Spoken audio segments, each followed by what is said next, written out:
insurance from State Farm. So make it a combo. Combining your home and auto insurance could save you time and money. And who doesn't like that? Just call State Farm agent Kara Heilbrunn and find out how you can start saving today. It's just another way. We're here to help life go right.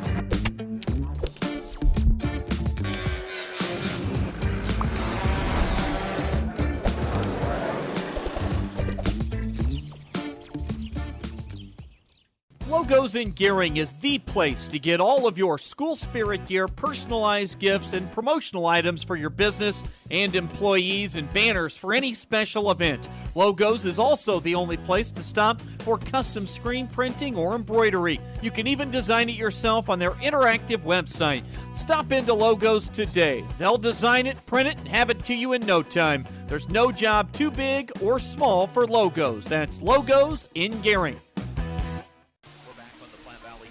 Pregame show here tonight on KDB as we get set for the big Scottsbluff at Gering football game. Pregame coaches' comments on the way next with Judd Hall, the head coach for Scottsbluff. Coaches' comments brought to you by The Zone at Scottsbluff Screen Printing. See Shane Wilson and his staff, and you know what? You'll be in The Zone all season long. Coach Hall, off to a 4-0 start. Before we look ahead to this one tonight and kind of dive into it, let's look back to last Friday.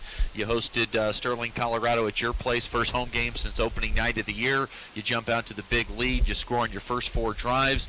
You get out of there with a 36-13 win. Overall, thoughts on that performance? I'm really pleased with our kids' effort. I mean, I think we stressed the importance of it being a big game against a quality opponent all week long. I think our kids did a good job of executing what they practiced all week. So overall, just really pleased with how that game turned out for us in a big situation. Coach, I know we talk a lot about Sebastian. There's also times where we want to highlight other kids, but here we are 4 weeks into the year. Sebastian, I think, has 12 rushing touchdowns, now 4 passing touchdowns. I simply always refer to him as just simply put one of the best football players in the entire state, regardless of class. He's a great talent. I think one thing that doesn't get talked enough about when it comes to this guy is the football instincts. Could you speak to those and how far back you knew this kid was going to be one of the more instinctual football players you've ever had? You know, he's shown flashes of it every year he's played for us. Started as a freshman when he was a two-way guy, played quarterback and outside linebacker there, and then as a sophomore started getting the varsity reps, and you could just see it early in his career that he had an instinct for finding the ball on defense, and then thankfully he's had a good run for us at quarterback the last year and a half so far. So it's just it's nice to see him go out there and use his ability, use his tools to make plays for us. Sebastian, along with Terrence Mokiak, your 2 season-long captains. You named 2 other captains after each game heading into the next week. Let's highlight those guys right now. Who are they and what they do to deserve this honor? Our special teams captain for the week this week is Caleb Walker. He was 4 for 4 on PAT attempts, and then also had 1 touchback on kickoff and another one that landed on the 2 kicking into that wind on Friday night. So Caleb's going to be our special teams captain. He's just been real consistent in that kicking game for us all year. And then coach's pick, our theme for the week this against Gering is relentless effort. And this is a kid that's kind of demonstrated that so far in every competition or every game leading up to this game. So our coach's pick this week is Luke Rohr. Differences you're seeing from Gering year 1 to year 2 with Josh Hyatt. They were able to get their first win a couple of weeks ago against Torrington. What are some of the positives you're seeing from Gering right now compared to what you've seen in years past? I think their effort level is a lot. You can notice that they're playing a lot harder on film, and I think when you don't have to coach effort all the time from your kids, you can spend time coaching the X's and the O's, and you can definitely see that taking place in their program.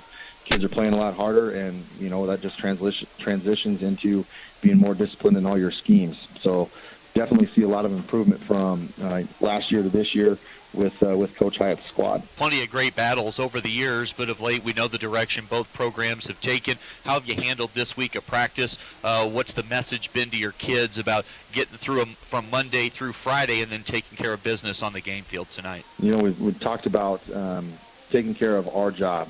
We feel like the first 4 weeks we've had guys kind of freelance, do their own thing on one guy might do it on this play, another guy might do it on this play.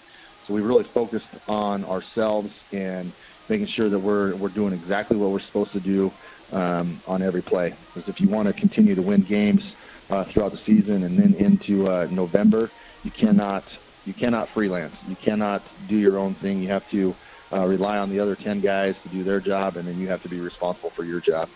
And then the second thing we've talked about this week is relentless effort. We want our guys to play as hard as they can, as long as they can. If they get tired, we'll get somebody in there and develop some depth. But we want to see our kids just pursuit of the football, block downfield, all the little things that it takes to win football games. We want to see that on every play from our kids this week. What would you say the strength of this football team is right now? We're talking Gering here, X's and O's wise. I think they make you cover the entire field. They do a good job of spreading the ball out, making you cover sideline to sideline. And they also have athletic guys to throw the ball down the field. So they make you defend the whole field. So I think that's a positive. That's something that we're going to have to take care of if we want to try and win the game on Friday. I want to ask you about key to just everything this year when it comes to special teams. Where do you think you're at right now, whether it be kicking game, coverage game? There's going to come a point in time where a game's going to be close enough that special teams might wind up being the difference. Where do you think you guys are at right now with special teams with this football team? I think we're pretty good. That's a huge part of the game, is being able to control field position. I think we're averaging 38 to 39 yards a punt right now, and then we've had the opposing offense has had to start on the 20 and go 80 yards about every time. I think we've only had 4 kicks not go into the end zone. So when you can make a team go 80 yards on you, that's pretty good. You have to be very disciplined in your offensive game plan to have a drive start on the 20 and end in the end zone. So I think as far as that's concerned, we're doing a great job of making the other team move the ball the length of the field on us. There you have it from Judd Hall. Keys to winning football games right there include special teams, brought to you by Team Auto Center, home of the lifetime warranty, and you get that with every vehicle purchase at Team Auto. Coach, appreciate the time as always. Best of luck again tonight. Thanks, Chris. We appreciate it. We'll come back with more right after this on KNEB. Nobody.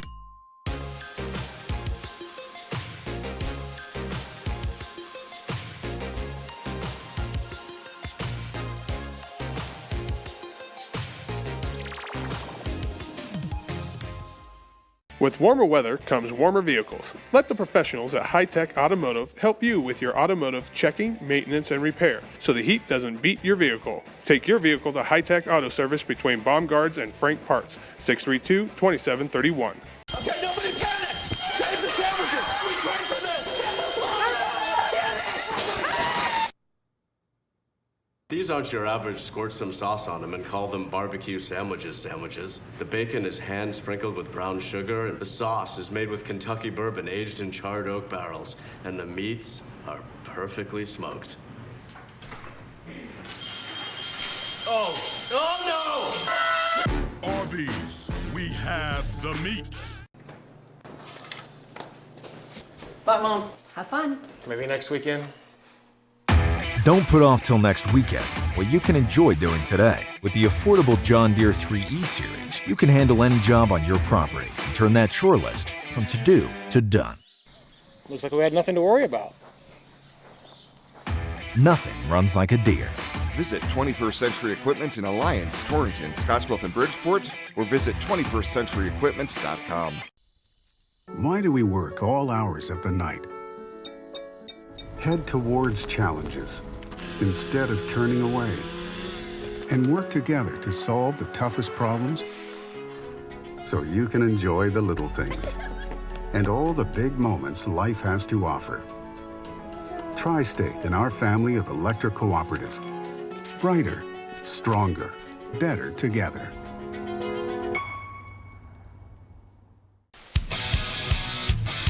The Platte Valley Company's pregame show continues tonight on KDP.TV and Radio 960 100.3. We heard from Scottsbluff head coach Judd Hall. Time to turn things over now for pregame coaches' comments brought to you by The Zone at Scottsbluff Screen Printing with Gering head coach Josh Hyatt, who spoke earlier this week with our Jeff Kelly. Tough one Friday night, kind of what's been the mood in practice this week?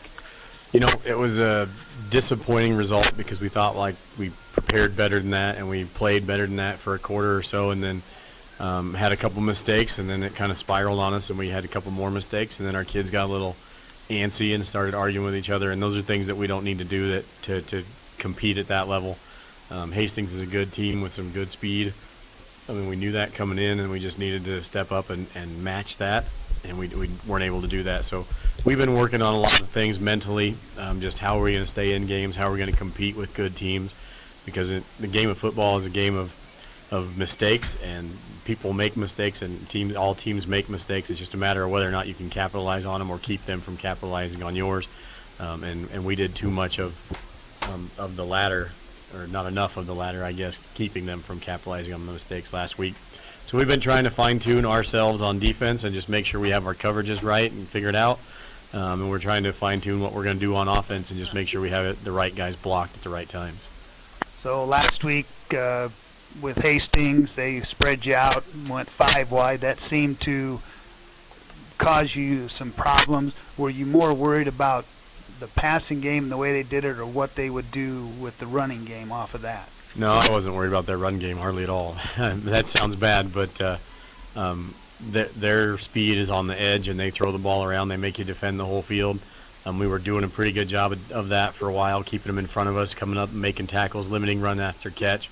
And then, I felt like we had one mistake, and then kids started trying to play not to make the mistake. And when you try not to make a mistake, then you're most likely going to. So I thought that's what happened to us. The 5 wide set caught us twice, and then we tried to adjust to it, and it caught us again. So that was unfortunate that we weren't prepared better for that set that they brought out. But it's not something that we hadn't seen or hadn't practiced. It just was kind of a mental error on our part, not having enough reps at it. So as far as on the defensive side, they ran a 3-4. They had 3 guys in the middle, some pretty big guys, and it seemed to kind of cause problems for your running game, a little bit for the passing game. Was that a problem, or was it more that the front 3 were causing problems and the linebackers were kind of taking over? The problem in our offense just ended up being more us than what they were doing. Really, they didn't do anything that we didn't expect them to do. They didn't line up different than we thought, or their personnel wasn't any better than we thought. We kind of laid an egg as far as who were blocking where and when, and we spent a lot of time on that last week, so we were kind of disappointed in that this week, or that it happened. But we just didn't get to the right guys, and we missed linebackers and let them run through, and when they were blitzing, we didn't pick them up, and we just made too many mistakes up front mentally with a team like that. So the second quarter, I guess, once again, a little bit of a problem. What was said in the locker room at halftime? At halftime, we were going into halftime with about 2 minutes left, only down 10, and then we go into the halftime down 24 after that final 2 minutes of the half. So we really told the kids at halftime last week that, listen, we can play with this team, we can beat this team, we can step up and we can start doing the things that we want to do. That was our message going through. Coming out of half, just step up and play the way we know how to play. Unfortunately, we weren't able to answer that call, and we gave up 2 quick touchdowns defensively right away in the second half too. But it was really a span of about 4.5 minutes game time that cost us in that game. More with Coach Hyatt coming up right after this on K&EB. The busy seasons. There's a place where folks still play with fire. The common ground between backyard barbecue heroes and professional chefs. This is where friendships are forged, fire and flavor come together, and new techniques are perfected. Here in Big Green Egg Country, cooking is still treated as an art form, And since the most versatile grill you'll ever own comes with a lifetime warranty, you'll always have the ultimate cooking experience. Visit the Experts at Paul Reed Construction, your authorized Big Green Egg dealer. Think a utility vehicle should do more than take you places? So does Kubota. That's why our all-new Sidekick is built to do it all. Climb more. Tow more. Go more. Cross over to more today. Take your Kubota Sidekick home with no money down and 0% financing for 36 months. Your local Kubota dealer is Sandberg Implement in Gering. Box Butte General Hospital continues our mission to lead and innovate in healthcare delivery and community wellness. But this isn't just a hospital. This is home to exceptional patient care. This is the greatest place to work, receive care, and practice medicine. This is innovation in action. This is community wellness. This is where specialty clinics fit your needs. This is where a friendly smile, a warm hand, and an empathetic ear exist to care for you. We are Box Butte General Hospital. This is us. Great things are happening here since 1976. Next Gen Outfitters, where the adventure begins and the tradition continues. When it comes to an online retailer, this is the new standard in authentic hunt, camp, and shoot. Born from over a century of outdoor experience, your online retailer, Next Gen Outfitters. To wrap up the pregame show brought to you by Platte Valley Companies, let's get it back to Jeff and Coach Ian. Now let's move on to this week. District start, a big rivalry game. Kind of what's your approach to these types of weeks? Yeah, it's homecoming. It's the Cross River rivalry, so we're excited about it this week. They're a good football team. They line up and they run the same thing over and over, and they just dare you to beat them. Our goal for the week is to line up and stop what they do. We're going to put some things in that are going to allow, hopefully, our linebackers to flow free and to match their backfield. If we can be physical and we can line up against them and just continue to bend but not necessarily break, I think is how you play a team like this. They're going to bring what they do, and they're going to run it over and over and over and over and hope you make a mistake, hope you get out of position. And that's what we're trying to do, is just be disciplined and have them ready to play come Friday night.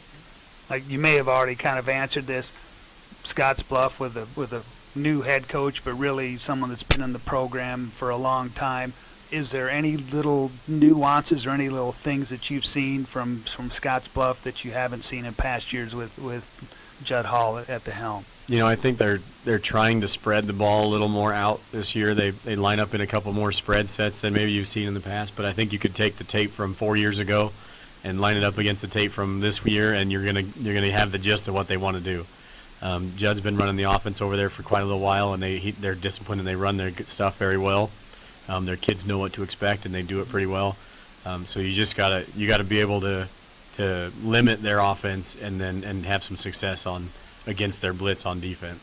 So now time for the key to the game, and the key to the game brought to you by Team Auto Center, home of the lifetime warranty on every new vehicle from Team Auto. A key for tonight's game. Our kids have kind of adopted the saying of just do us, and if we can do that and we can just do us and work on our stuff, we're not real worried about what other teams are doing. We just got to get ourselves in a better place and put ourselves in a better situation come the game time, and all the way through 4 quarters. So if we can do us through the whole game, I think we have a shot to be successful against them. And I think we have a shot to beat them if we can not hurt ourselves and just do what we do. All right, Coach, good luck. Thank you. Appreciate it. At Elite Physical Therapy, we provide preventative and rehabilitative treatments that maximize function and promote well-being for patients of all ages. With 2 locations in Scottsbluff and Gering, we offer the convenience of you choosing your location with the same great services no matter where you go. Stop into one of our locations today, in Scottsbluff at 214 West 27th Street or in Gering at 10th and M Street, and see what Elite Physical Therapy can do for you. Treatment you need and care you deserve. With warmer weather comes warmer vehicles. Let the professionals at High Tech Automotive help you with your automotive checking, maintenance, and repair, so the heat doesn't beat your vehicle. Take your vehicle to High Tech Auto Service between Baumgart's and Frank Parts, 632-2731.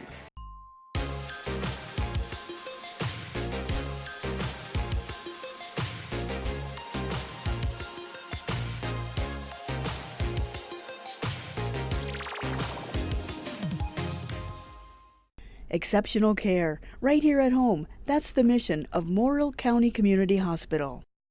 Morrill County Community Hospital is a 20-bed critical access hospital that owns and operates clinics throughout Bridgeport, including specialty outreach clinics and Morrill County Home Health Clinic, as well as Chimney Rock Medical Center, located in Bayard. Our dedicated team is committed to you and our community every time at Morrill County Community Hospital, Bridgeport, Nebraska. At TC and More in Scottsbluff, we believe it's the little things that make your house a home. Start with home decor. Brighten up any room in your house with flags, wall decorations, and custom art pieces. Next, brighten up your wardrobe with clothing and accessories like jewelry and purses from the Myra collection. And remember, seniors and military members receive an additional 10% discount. Visit our website, tcandmore.com, and like us on Facebook, TC and More, 1621 Broadway, beautiful downtown Scottsbluff.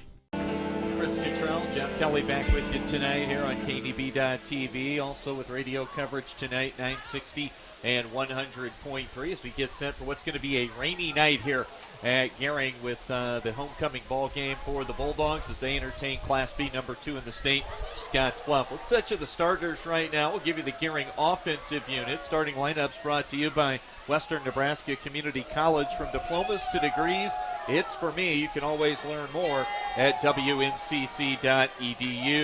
Starting quarterback will be Anthony Walker, a 5'10", 180-pound senior.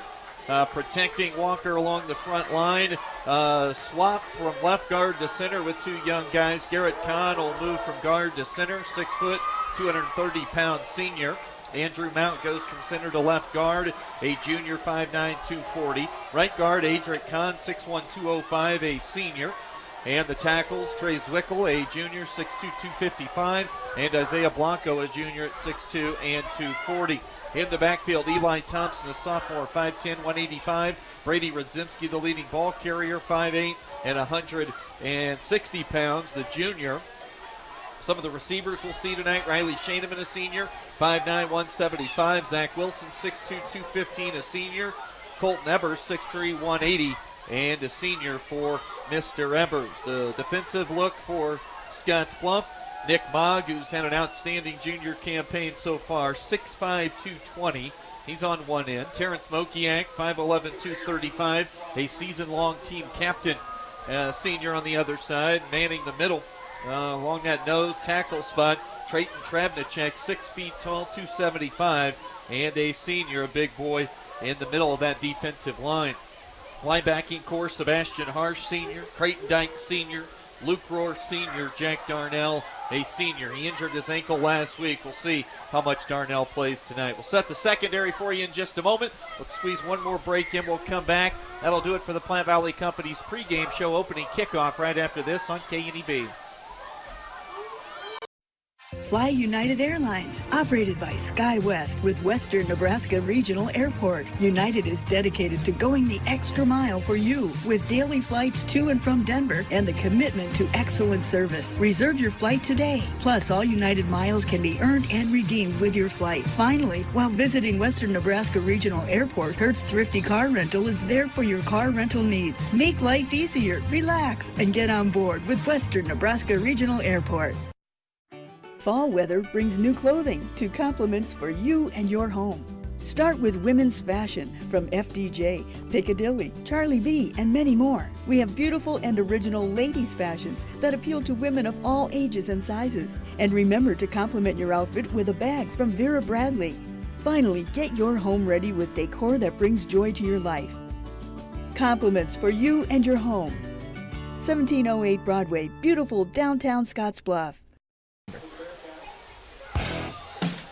Back on KNEB.TV, 960 and 100.3. Opening kickoff just moments away. As always, opening kick brought to you by Papa Murphy's Pizza at 2801 Avenue B in Scottsbluff. Gering will kick it away with Caleb Gonzalez set to boot the football to Scottsbluff. Alex Galindo, the middleman, who's back deep. This kick will come up short. It's going to bounce it around the 20 and into the hands of Jacob Krull, who runs near side. Krull along the sideline, out across the 40, and pushed out of bounds near side It looks like they'll mark him at around the 47 or 48 yard line. We'll call it the 47, and Gering's going to have Scottsbluff will have the football. 1st and 10. Sebastian Harsh, the big senior quarterback at 6'3", 225. Mentioned Jacob Krull. He's the leading ball carrier right now at 657 yards, 8.2 yards per pop. Scottsbluff going to come to the line of scrimmage in the heavy formation. A bunch of extra offensive linemen on the field. They are going to run Sebastian Harsh straight ahead, but we have a flag before the snap, and it looks like a defensive offsides is going to be the call against this Bulldogs defensive unit. You mentioned before the game, and we were talking, that this is what Scottsbluff was going to come out in, and I saw Josiah go off the field, and it kind of shocked me to see him go off, but he must not be part of that heavy set that they run. They move a couple of defensive linemen, Nick Mogg and Terrence Mokiak, into the backfield. They move, or Mokiak's an O-lineman. They move into the backfield. Kyler Counts comes on, and they're going to run that heavy set once again. Mokiak delivers a big shot. Harsh tries to turn the corner far side, and he'll get the football to the Gering 36-yard line. That'll be a pickup of 12 yards on that 1st and 5 play for the Bearcats. Yeah, when Josiah Diolas comes off the field in a heavy package, you know you got some big boys out there. 1st and 10, opening drive of the night here for the Bearcats. They'll stay heavy. Ball just inside the left hash. They'll run Harsh to the right. Harsh cuts back, hurdles a defender. He's loose to the 15, carries the ball pretty tight to the body after another fumble last week, brought down by Brady Rudzimski, who gets up hobbled on the play. He's going to come off the field. So the line of scrimmage, the 36 down to the 11, a gain of 25 on that run for Sebastian Harsh. 2 plays after the opening penalty, and Scottsbluff knocking on the door at the 11-yard line. They'll stay in the heavy formation. Nick Mogg, Mokiak, and Trayton Travnicek blocking in front of Sebastian Harsh. Harsh this time going to be tackled at around the 5-yard line, a gain of 6 for Harsh.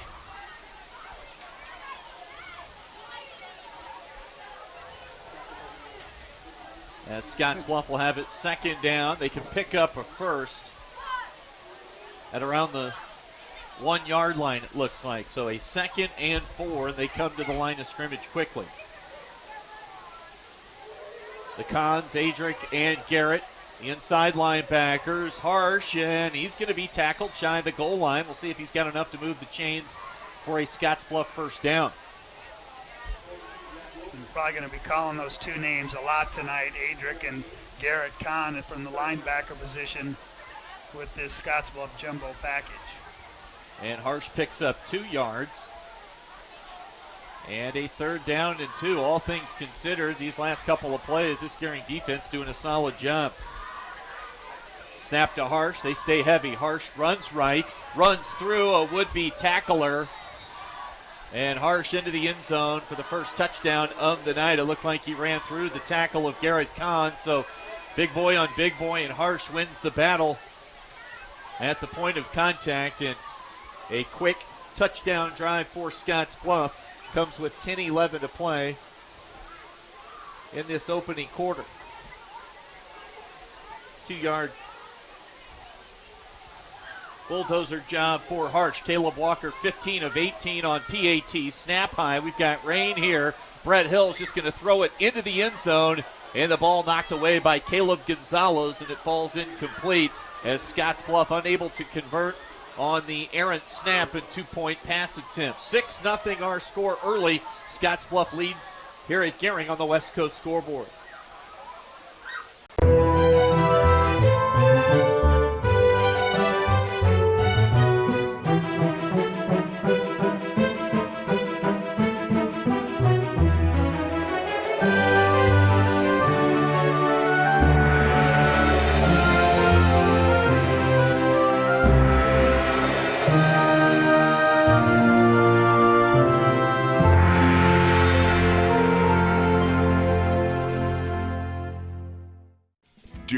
remember last winter? We do. And winter is just around the corner. And right now, when you replace your windows or doors with Renewal by Anderson of Wyoming, you'll save $1,000 with the purchase of 3 or more windows or doors. Save an additional 5% when you make your purchase at the initial consultation. Plus, no down payment, no monthly payments, and no interest for 12 months. Only from Renewal by Anderson of Wyoming. Call 307-215-7493 before the winter chill hits your home. A 6-0 lead early for Scottsbluff. Sebastian Harsh blasts another kickoff into the end zone. So far this year, Harsh now with 15 touchbacks. And Jeff, when you can force your opponent to drive the football 80 yards consistently, that makes the world a difference. It really does, to try and go 80 yards against a defense like Scottsbluff, for that fact, any type of defense. It really makes the game a little bit easier for your defense if they if the opposing team has to go 80 yards. The bad part of that is, though, if they put together a 10, 12, 14-play drive from that situation. In the shotgun, Anthony Walker. 2 backs behind him, Thompson and Radzimski. Snap to Walker. They're going to throw it immediately, and that ball is incomplete. Down the right hash mark. Colton Evers, the intended receiver, was staying wide out around the numbers, and coverage on the play by Alex Galindo, the junior cornerback for Scottsbluff. 5'7", 145 for Galindo. We gave you the starters for the front 7. Galindo and James Bruner, another junior, the corners, and the safeties, Brett Hill, a junior, and Caleb Walker, a 5'10", 190-pound junior. And Caden Shoemaker now looks like he is in that defensive secondary. They'll run a little option look on this play. Tackle made by Luke Rohr out at the 25-yard line, so a pickup of 5. Thompson, the first back through on the carry, picks up a 5-yard gain for Gering. Gering's done a lot more with the fullback. Eli's gotten a lot more carries this year, and they haven't relied so much on Brady Radzimski in the running game. Thompson, a sophomore, at 185 pounds. Coaches really like him. Walker on 3rd down and 5. Scottsbluff shows blitz. They will throw it out near side, and the intended target that time for Gering was Caleb Gonzalez. And wet football, throwing it quite a ways towards the boundary. Things like that could be a little bit tricky for these teams tonight. And you just wonder when the wet ball is going to be the cause of a turnover on either side, either fumble or the ball slips through a receiver's hands. A bit of a different type weather night. So much of our weather has been severe with lightning and the possibility of hail and even tornadoes. Tonight, just kind of that slow, steady rain that just sits on top of you. So we expect it to be here most of the evening. Anthony Walker punts the football away across midfield. It takes a Scottsbluff bounce back towards the 50, and Gering down the football at the Scottsbluff 46-yard line. They'll have it well shy of the 47, between the 46 and 47 left hash. We've got 9:19 to play here in the first quarter. Scottsbluff scored on a 5-play, 48-yard drive on their opening possession of the night. 4-0 for the Cats. Gering in year 2 for Josh Hyatt with a record of 1-3. Snap to Harsh. They will hand it to Krull. Jacob Krull runs near side. Krull's got a seam. Krull at the 40. Can he turn the corner and stay in bounds? He's going to lower his shoulder. Eventually tackled by Adric Kahn down around the 19-yard line. A pickup of 34 yards for Jacob Krull. And Jeff, the long lineage of Scottsbluff main tailbacks just continues. It just doesn't matter. They always find a good one. Krull so far this year averaging 8.2 a pop. He's got 657 yards in the first 4 games. First time that I've seen Scottsbluff this year, and that definitely Jacob Krull right there with a big run to put Scottsbluff 1st and 10. Handoff comes to Caleb Walker. He gets hit in the backfield, able to stay on his feet. We've got a flag down at around the 20. Walker carries. Gering with the football for the 3rd time so far here in this opening quarter. Scottsbluff's converted their 3 drives into touchdowns. Handoff, Brady Radzimski has it. And now we've got a flag thrown as well near where the tackle was made. So we'll check the flag. Adric Kahn was out as a lead blocker. 4:13 on the clock. Personal foul and a face mask now called against Scottsbluff. So Gering will finally be able to dig out of their own end of the field for the first time here in this opening quarter. Back to that touchdown run, Jeff, and I told you during the break, no indictment on Gering. They're no different than any of the first four opponents playing Scottsbluff. Harsh is just that good. He's that big, and he's that tough to stop. 6'3", 220, and he is every bit of that, and it is hard to bring down. On the kickoff, the high kickoff, a smart play by Zach Wilson that time to catch that and just fall down.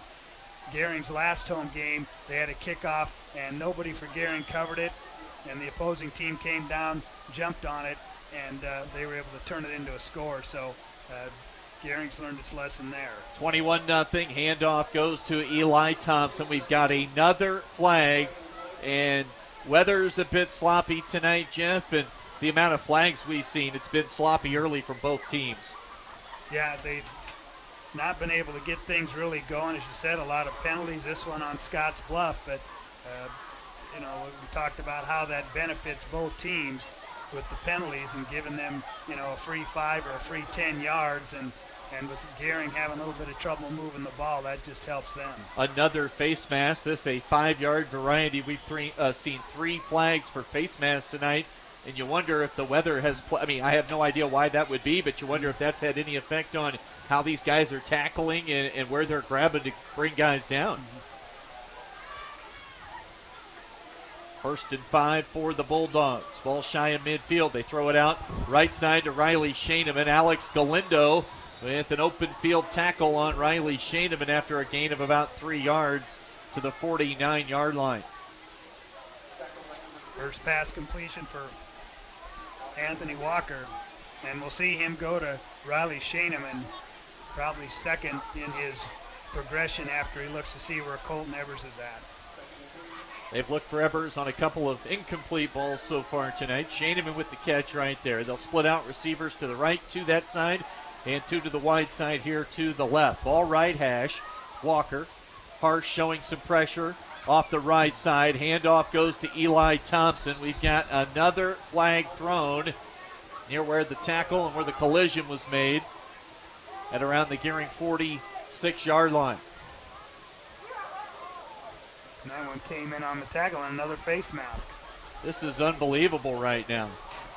We've had 3 face masks called against Scottsbluff, 1 against Gering. Luke Rohr feeling he's pretty hot right now. Now he's trying to clamp his teammates up a little bit. So another 5-yard flag. And it'll set up 2nd down and 1 for the Bulldogs. 4 face mask penalties in the first 8 minutes and change here tonight. Snap to Walker. Pressure comes. He gets rid of it. And Colton Evers on the delivery that time from Walker. Ball well overthrown, and Evers just two-hand shoved James Bruner as he knew the ball was sailing over his head. So with the amount of flags we've seen early in the face mask, Jeff, I guess we're going to have to keep an eye on chippy play tonight. Yeah, exactly. That pass comes up just a little bit short. Colton was trying to adjust to try and pick that one up. He's had to do that a couple times this season where he's had to slow down and leap to bring down the pass. But on 2nd and 1, a good opportunity to take a shot deep. Now 3rd down and 1. Handoff. And Thompson, is the ball loose?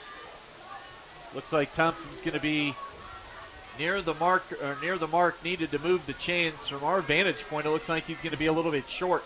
They will not even bring on the chains from the far sideline. So 4th and 1 after Thompson picks up a yard on that 3rd down and 2 play. Thompson, the only ball carrier for Gering tonight. 4 carries for him to this point in the ball game. Scottsbluff to the line of scrimmage with 2:36 to play. Ball right hash. They move Walker into the shotgun. Thompson and Radzimski behind him. Handoff comes to Radzimski. Ball is loose, and Walker will jump on it. Wouldn't have mattered as it was a 4th down stop for Scottsbluff, and again, they will have great starting field position They'll start at the Gering 47-yard line with 2:23 to play here in the opening quarter. A lot of penetration by that Scottsbluff defense, able to get in there before Anthony Walker could get ahead of steam up and then knock that ball loose. But as you said, on the fourth down play, it just goes over to Scottsbluff, so really nothing hurt on that play. Scottsbluff now will spread things out with this formation. 2 receivers to the short side, the left, and a single receiver out here to the right. They run Josiah Diolis into the flat. Nobody can tackle Sebastian Harsh on the design quarterback run. Little draw play, and line of scrimmage was the Gering 47. Harsh takes it to the 24-yard line to pick up 23 more for Sebastian Harsh. Coming into play tonight, Jeff, he had 12 rushing touchdowns and 4 passing touchdowns. Already added 2 more rushing TDs to that total, so 18 combined touchdowns now in 4 games and about a quarter played tonight. 68 yards on his last 2 carries. Scottsbluff has it.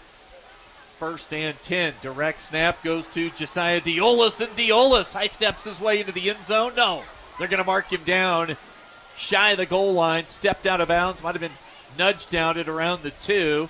Well, he was running hard looking for his first score of the season. They'll mark him at the 2, a gain of 22 for Josiah Diolis. He's 6 foot, 205-pound senior back and outside linebacker. This is where the Gering defense needs to step up as much as they can, and now got a timeout, Gering. We'll keep it right here as Gering takes the timeout. Score at 21-0. I stopped by both practices, Jeff, on Wednesday, and Coach Hyatt knew the deal coming into this week. He knows this rivalry is not what everybody around both communities wants it to be right now. I think everybody could agree Gering having a better football program and getting this thing back up to a respectable Class B level, that would be good for both programs here in the Panhandle. Definitely to have, the teams in this area, especially Gering, to be able to put up a better showing than they have the past few years. We talked about in the pregame, Scottsbluff's last loss to Gering was in 2009, and we've said that really in those past 10 years, really the games have not been close. So right now Scottsbluff with the upper hand, but it's going to be a slow building process, I think, for Gering. And it's easy to say here, but it's hard when you're a fan. You've got to be patient. And like I said, we've seen a little bit of improvement week to week, and hopefully they can continue that throughout the season. Out of the timeout, snap goes to Harsh. He hands it to Diolis, and after coming up a couple of yards shy, this time Diolis with a 2-yard touchdown run. Scottsbluff now 4 for 4, drives and touchdowns on the night. Everything on the ground. Scottsbluff has not attempted a pass yet this evening. Harsh, Cruel, and Diolis all with TD scampers so far this evening. PAT, snap is back. Caleb Walker's kick is up and good.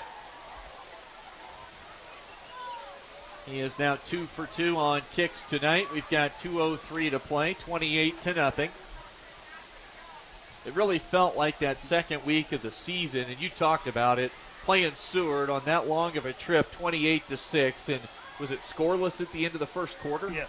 So that had to be a big confidence builder, and something from your post-game chat with Coach Hyatt that night struck me when he said, the look on our kids' face in the locker room was more of a disappointed, frustrating look, not that resigned to losing look, and that kind of stuck with me. And then they came out and played great football and beat Torrington. Backslide last week a little bit, but there have been some positives to build on. And especially, we've in a few of those games, in the Seward game, some big hits on defense. I mean, Gering was really laying the wood to some of those Seward running backs, and then, of course, against Torrington, the 34-0 win, they really put it to Torrington that night on both sides of the ball, but a good job on the defensive side. They had good pressure on the quarterback, did a good job of bringing people down, not missing tackles, and trying to remember back, I don't think there were a lot of penalties in that game on the Gering side. One of our great high school sports sponsors on KDB is Russell's Automotive. They're your family go-to for all those quality automotive repair needs. This is going to be a night where Gering's going to have to keep their heads up to keep this thing respectable. As the rain starts to fall even a little bit harder right now, we've got 2 minutes to go in this first quarter, and it's already 28-0. Gering will take over with the football now at their own 21-yard line.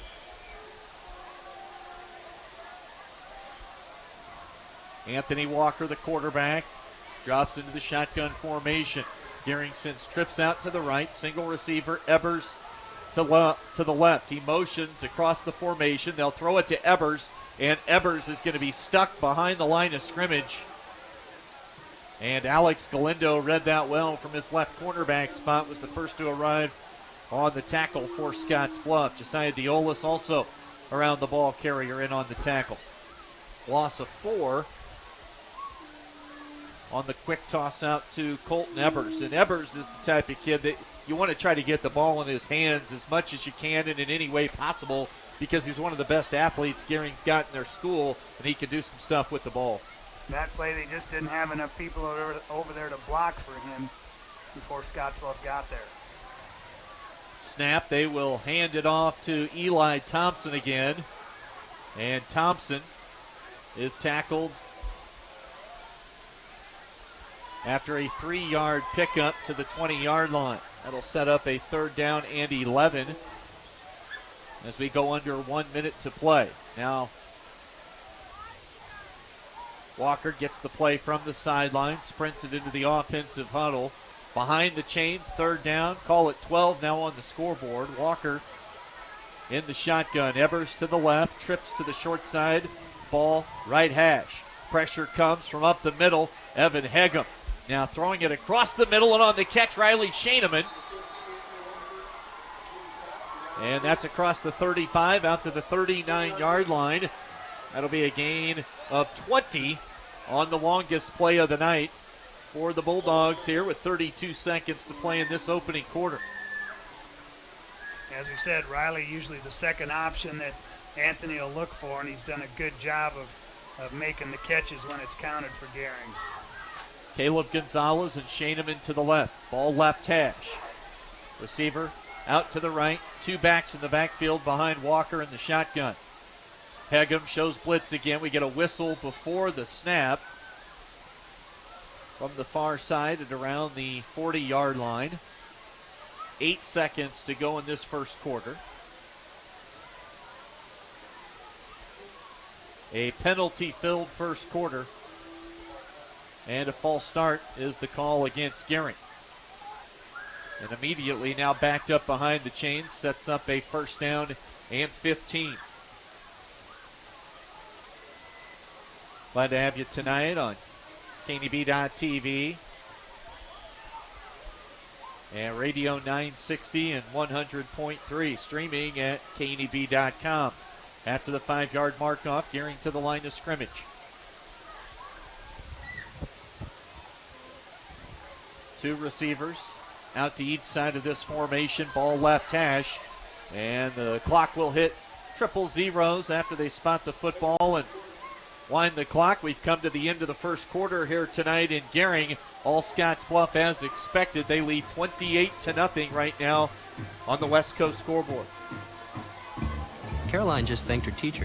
On April 15, 1924, West Nebraska Methodist Episcopal Hospital, the region's first modern hospital, opened in downtown Scottsbluff. The goal was to provide the care residents needed close to home, and it's never changed. For 95 years, we've continued to provide exceptional health care for generations of families throughout our region as a community hospital, a regional referral center, and a Level 2 trauma center. Thank you for trusting your health care to Regional West Medical Center.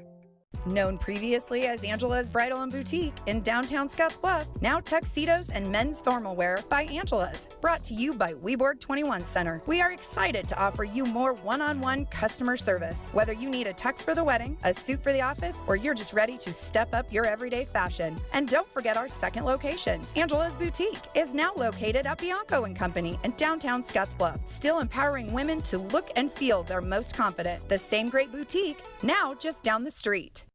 Chris Cottrell, Jeff Kelly, glad to have you tonight here at KNEB for high school football coverage. Our one and only game tonight. That means it's Scottsbluff and Gering week. The visitors tonight, the Bearcats, spoiling the homecoming party for Gering as we start the second quarter. 28-0 the score. Walker's pass out to the near side to Caleb Gonzalez, too tall and incomplete. Alex Galindo on the coverage for Scottsbluff. Galindo, really a first-time varsity player when he got the start in week one, and had a few struggles in the run game, diving in while runs got bounced to the outside, but he has improved immensely between that point now, and he's a really solid corner for the Bearcats here. Just a junior. 2nd and 15 for the Bulldogs. Snap, Walker, and that pass is a little bit underthrown, but a good adjustment to the football by Colton Ebers. And on the catch, he's across midfield to the 45-yard line.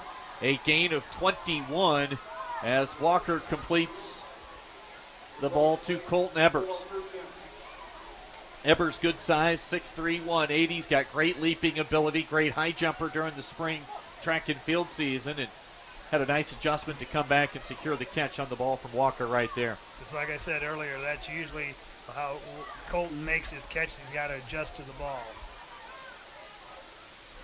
Walker, inside handoff goes to Eli Thompson. Nothing doing, in fact, a loss of 1 on the handoff to Thompson. 11:43 to play in the first half. 28-0 the score. Scottsbluff in control. Ranked 2nd in the state in Class B. Trip to the state title game a year ago. Got beat by Omaha Scott. Scott number 1 right now in Class B. 28-0 Cats to the line of scrimmage, the Bulldogs. In the home blue jerseys tonight, Scottsbluff in the all-white Road Duds.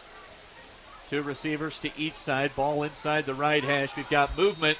Walker even kind of rocked back in his stance as the quarterback, and then the right tackle moved as well. That was Trey Zwickel at 255. So a couple of guys moving. I think we had 2 different flags down, and each guy got caught. Yeah, I saw Anthony kind of rock back. Was he waiting for the snap? I didn't see Trey move, but like once again, penalties after a big gain on a pass play.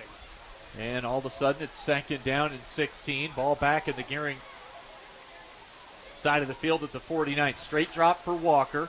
He's flushed. He's got plenty of running room. Should have enough to pick up the first down. He slides, and they're going to mark him maybe right at the line needed. Maybe half a football shy. We'll see.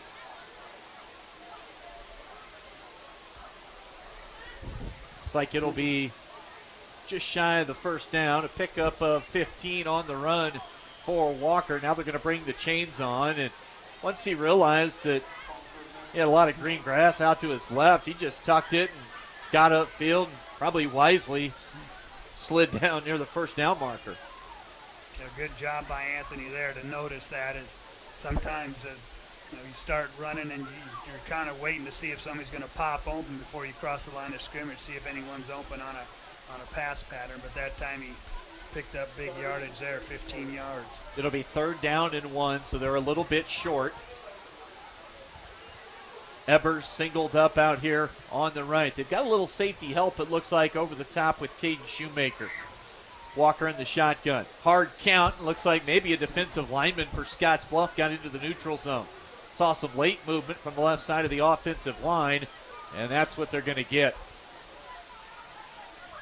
Been on it, Jeff. Those penalties in just absolutely key spots within a drive. Not within a game, but within a single drive. 3rd and inches, and you jump off sides, and 3rd and 6 is no picnic against this Bearcat team. And really, the weather hasn't played a lot of factor tonight. We haven't seen the ball squirting all over the field. It's just been penalties on both sides of the ball. 3rd and 6. Gering has the football at the Scottsbluff 40-yard line. Straight drop Walker. Holds, releases, passes up in the air and falls incomplete down at around the 17-yard line. Looked like Riley Shaneman had the best shot at it. There was multiple defenders down there. James Bruner defensively as a cornerback, one of them. So incomplete pass, and now if you're Scottsbluff, this is where you have to watch for a trick play, a fake punt. The punt unit's on with Walker set to kick, but they've got it at the 40-yard line, so it'd take a great punt inside the 20 or so. And now the fake and a drop snap. And Scottsbluff comes up with the recovery, and Gering really unable to even get that fake punt play off and with a shot. No, good job by Anthony to try and sell it as he leaps up in the air, trying to play off like the snap went over his head, and it went to Donovan De Los Santos, and he was downed right there. So as you said, you kind of look at that and went for naught, and Scottsbluff takes over again with good field position. Just shy of midfield. It's Harsh on the carry. Harsh, he's big, he's strong, but also pretty nimble and quick in traffic, and he's got a propensity to leap defenders that are on the turf.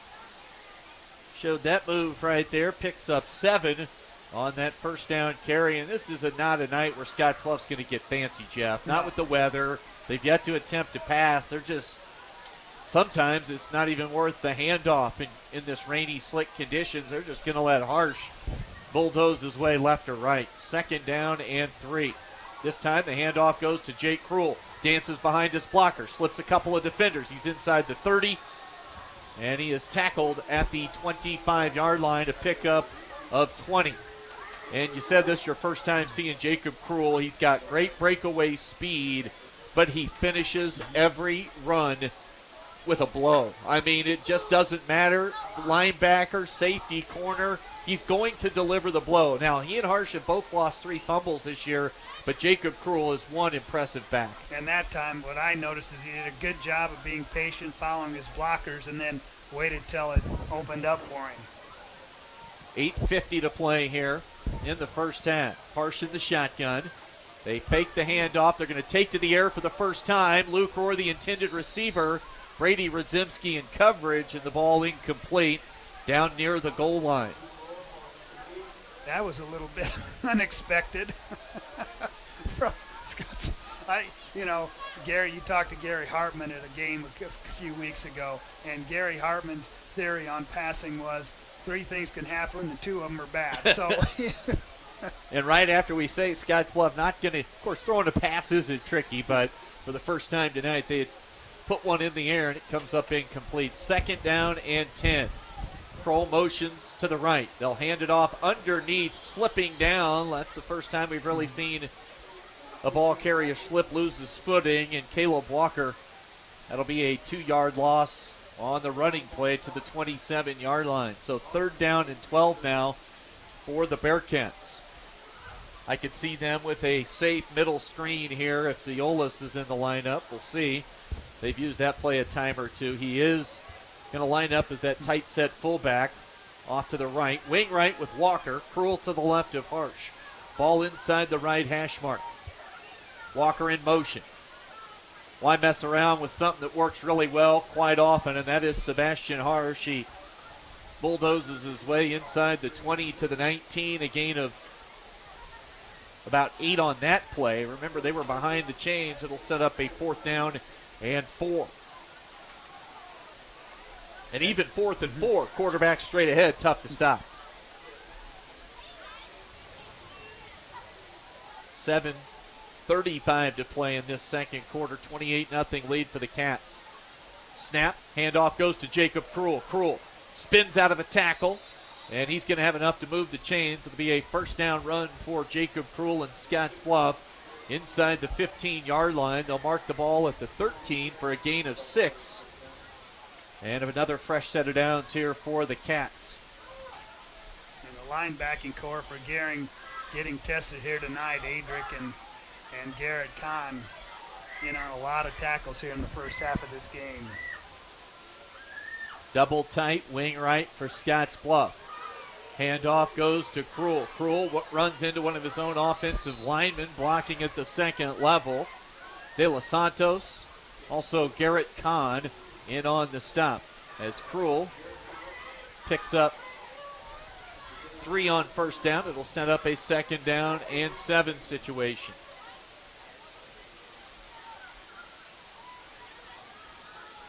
Ball just outside the 10-yard line of Gering. Scottsbluff has it, 2nd and 7. Snap to Harsh. He pauses for just a moment, runs it off right tackle, dives inside the 5. We'll see where they mark it. He's going to be near another first down for the Bearcats. They're going to put the ball nose of it across the 5-yard line. It'll be 3rd down and short. Longest drive of the night for Scottsbluff, 7 plays right here. And again, they had excellent field position once again on this drive. Krul gets the handoff from Harsh, and Krul's across the goal line for his 2nd rushing touchdown of the night. This one covers 5 yards with 6:02 to play in the 2nd quarter. 8-play drive for the Cats. Krul converts from 5 yards out. And the lead now at 34-0 as we track towards a possible running clock at the start of the 3rd quarter. Rain has let up just a little bit. Caleb Walker's kick is up and through the uprights. And with 6:02 to play in the 2nd quarter, it's 35-0 Scottsbluff on the West Coast scoreboard. In life, some things just go together, like a burger and fries, and home and auto insurance from State Farm. So make it a combo. Combining your home and auto insurance could save you time and money. And who doesn't like that? Just call State Farm agent Kara Heilbrunn and find out how you can start saving today. It's just another way. We're here to help life go right.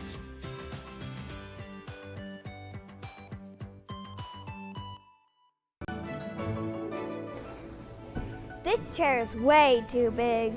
It's perfect for us. This one's tiny. That's 'cause it's mine. Hey, this chair is just right. This bed is way too hard. It's perfect for me. This bed is way too soft. Just what I needed. This bed is just right. So come on over to Lee's Heads. Please stop by today.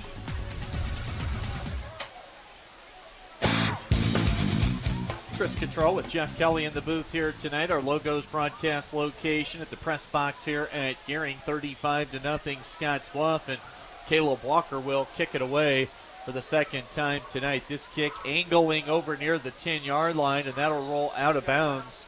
And that's going to give the Bulldogs some pretty good starting field position. Panhandle Trails Intercity Public Transit offers regularly scheduled accessible bus service serving communities in the Panhandle Monday through Friday. Reservations are required, so visit panhandletrails.com. Reservations there or call 761-TRIP, 761-TRIP. 6:02 to play in this first half, and Jeff, you said Sebastian Harsh already with a big number in the rushing game right now. 146 yards on 11 carries in the first half for Sebastian Harsh.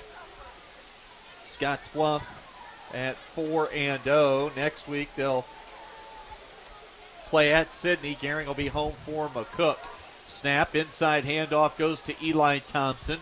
He'll pick up 3, tackled by Terrence Mokiak, and Evan Hegum from one of the inside linebacker spots arrives in a bad mood.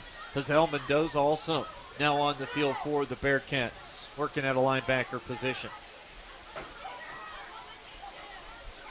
Gering pretty familiar with what they've done throughout on the offensive side most of this season, looking for Colton Evers on the outside on the pass. We've got another heavy dose of Eli Thompson. Really have not seen Brady Radzimski here in this first half.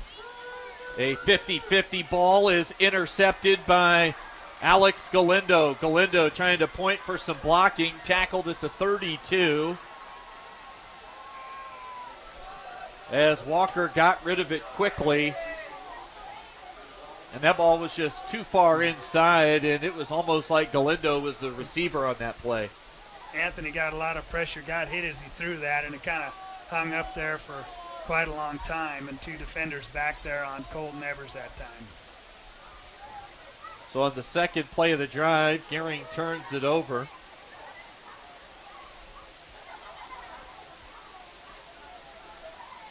$35-0 Scottsbluff. They switch the formation, strong side left. Handoff comes to Jake Krull, and now Krull slips and falls down at the 35 after a 2-yard carry. He said the rain stopped a little bit, but it seems like Jacob having a hard time keeping his feet. He slipped the last 2 times he carried the ball. Under 5 minutes to play in this first half. 35-0 Scottsbluff. Homecoming game for the Bulldogs this evening. Dance will be tomorrow night. They'll have homecoming coronation, I believe, at halftime. Handoff to Krull. Slips a defender. Plants a right foot. Gets upfield. Now it's one-on-one in the secondary. Krull's got Radzimski turning around in the secondary. Good hustle play from behind, and making the tackle for Gering that time was Riley Hoke, getting downfield to save a touchdown from Jacob Krull. Line of scrimmage was the 35, so give him 15 to midfield. And then another 27 yards to pick up a 42 on the run for Krull. Man, once he planted that right foot and got upfield, it was like just a blur, wasn't it? He had a man in the backfield for Gering, Taylor, and he missed him completely, and then Jacob was off to the races. Inside give, running near side is the halfback Caleb Walker, and Walker slung down with some authority that time by Garrett Kahn on the tackle. Gain of 3 for Caleb Walker.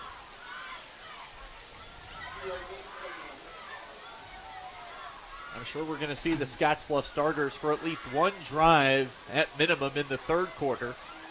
They came out of the locker room last week and were a little bit sloppy, back-to-back fumbles to start the second half against Sterling. And I know Judd Hall is going to want to see a little bit better from his guys to start a second half up big. Handoff to Krull. Krull again cuts back. We've got a flag down. This looks like we've got multiple flags. 3 down.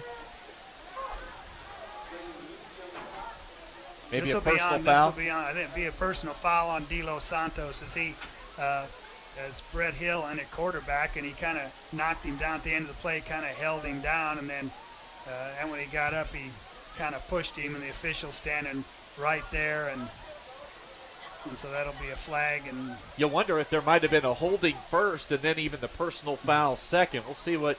This is a long conversation right now. 3 hankies are down. 1 around where the line of scrimmage would be, and then 2 that you can tell were thrown near the offensive backfield. I just saw the end of that play when De Los Santos was in there on Hill, and that's when the one flag that I came out. But as you said, there's 3 of them on the field right now, and officials still discussing. This has not been a clean football game tonight. Excuse me. The one thing that we didn't talk about is the emotions of both these teams in a Twin City rivalry. Sometimes the emotions run pretty hot on that, and maybe we saw a little bit of that right there. We're about to get the explanation.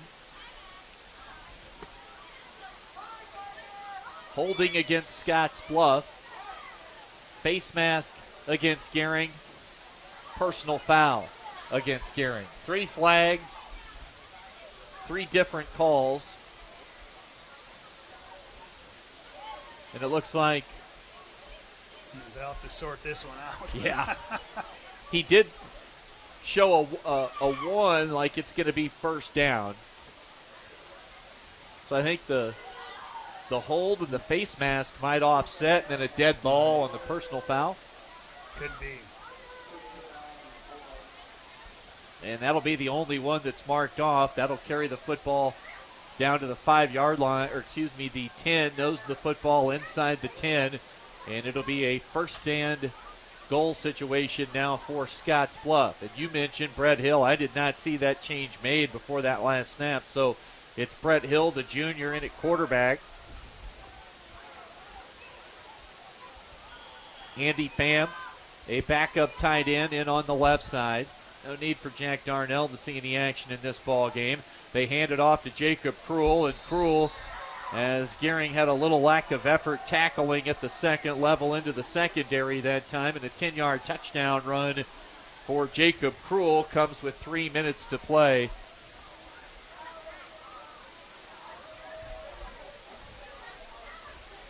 Here in the second quarter.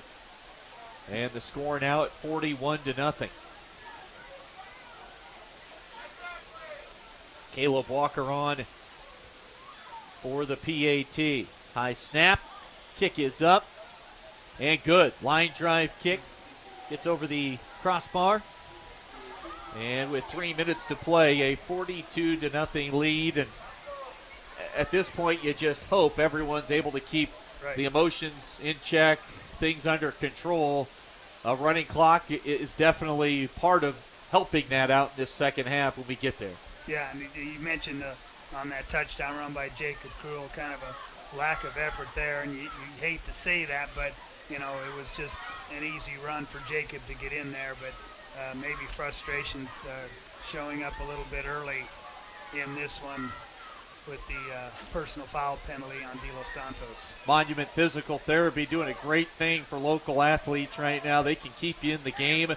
Monument Physical Therapy and Gering and Morrill offers the Bumps and Bruises program. What is that? One free consultation and one free follow-up for all area athletes. Monument Physical Therapy and Gering and Morrill helping out area youth with that Bumps and Bruises program. Exactly 3 minutes to play.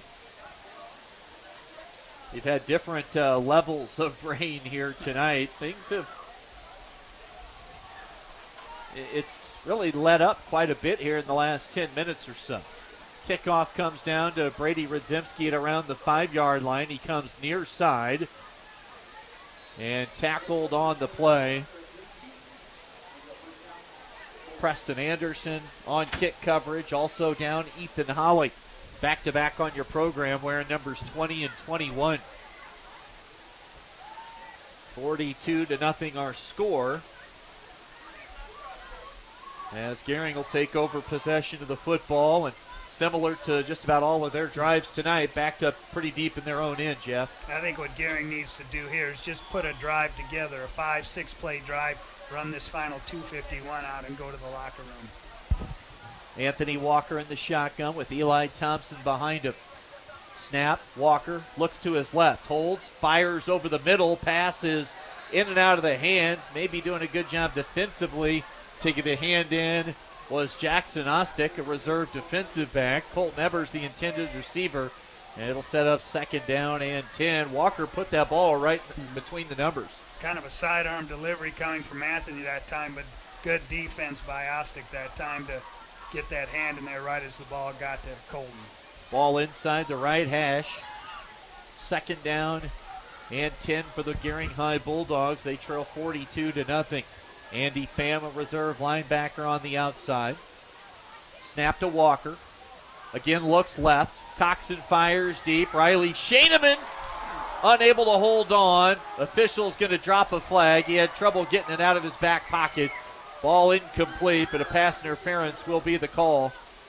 I believe against James Bruner. Just grabbing a little bit too early on that jersey of Riley Shaneman that time as that pass was coming to him. And right on the money. Yep. Couple of back-to-back balls right where you want to deliver them if you're Anthony Walker. And after the mark-off, it'll be Gering with it just shy of the 35. In fact, the nose of the football basically at the 35-yard line.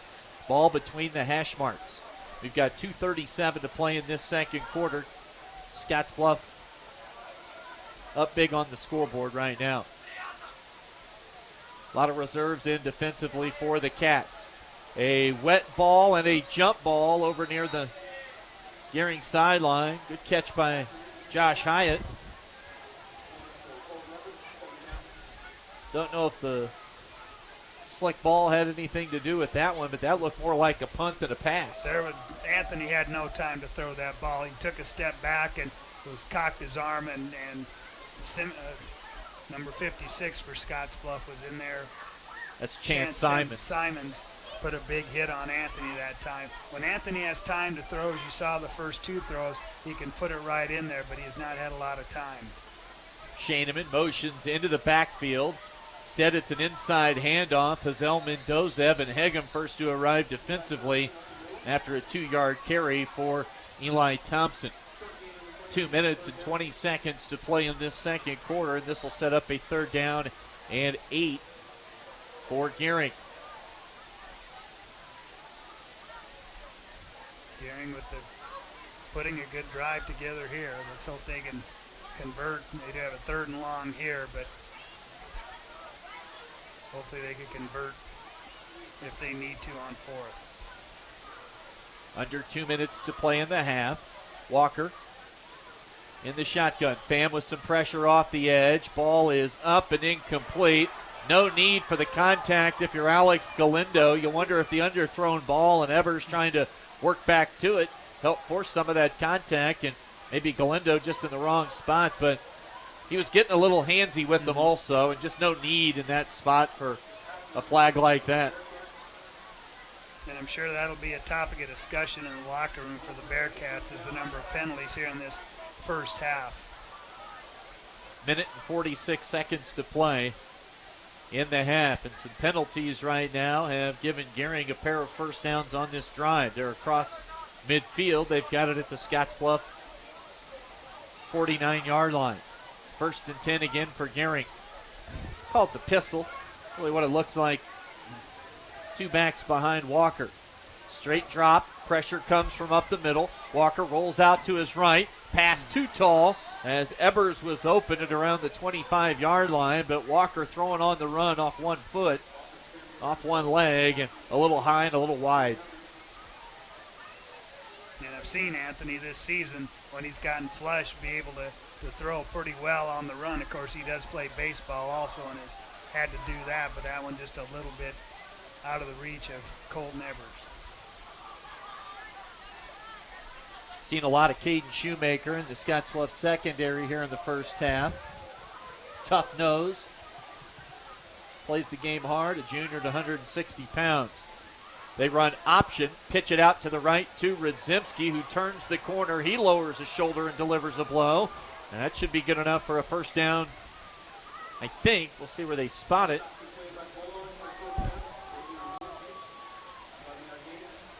Very close to the marker.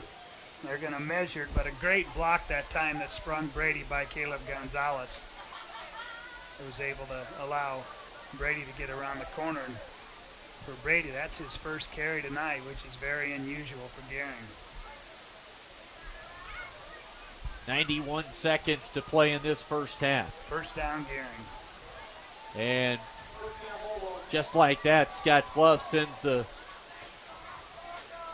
top defensive unit back onto the field. They want to keep Gering off the scoreboard. Travnicek, Mogg, Mokiak along the D-line, right back in. Harsh, Rohr. Diolis back onto the field at those linebacker spots. Diolis wants to come hard off the edge. They run option, and Walker luckily holds on to the football and tackled for a loss on the play of 2 yards. It'll set up 2nd down and 12 as Josiah Diolis just blew that play up on his own. And Gering, that play, that option that we just saw that Brady had for a big gain, when it works well, it works well. And as we saw there, it did not work well at all. It's too much pressure got upfield and didn't allow Anthony to be able to pitch that ball. Gering fairly content to just let the clock run. We'll see if they start to take a few shots here down the field in the passing game. Even if Scottsbluff would get it back, they'd probably just sit on it and go to the locker room. Walker, some happy feet in the pocket, throws in and out of the hands that time of Caleb Gonzalez, who was in position to make the catch for a first down, but ball's incomplete, sets up 3rd down now and 12. Looked like Gering had 2 receivers kind of in the same area. Riley Shaneman just a little bit behind Caleb that time.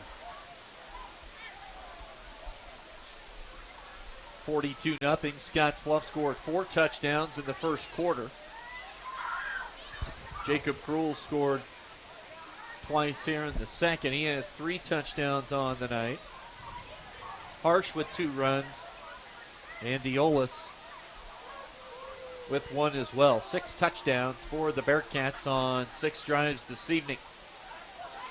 Walker takes the snap, looks right, steps up. Walker, he's got a man down the sideline. Ebers! Boy, he just wanted to get into the end zone before he secured the catch. You can see it from here. Got the eyes off the football, looking upfield, and he just dropped it. And that, you don't see Colton do that in a situation like that. He usually makes that catch, but I think he, as you said, saw some open green grass there and was looking towards the end zone first. And on 3rd and 12, Gering unable to convert on good play by Walker. Stepped up in the pocket, moved to his right, shuffled the feet, and put the ball right on the money, and Evers just flat dropped it. And now Gering sent to punt once again. It was around this spot on the field. They attempted the fake earlier. They will bypass that, and Walker goes for the coffin corner kick. It bounces around the 6 and skips into the end zone. 22 seconds to play here in the first half. And Scottsbluff, you would expect to maybe just come out and take a knee here, and both these teams will call it good for the first half. We'll see what Scottsbluff has in mind.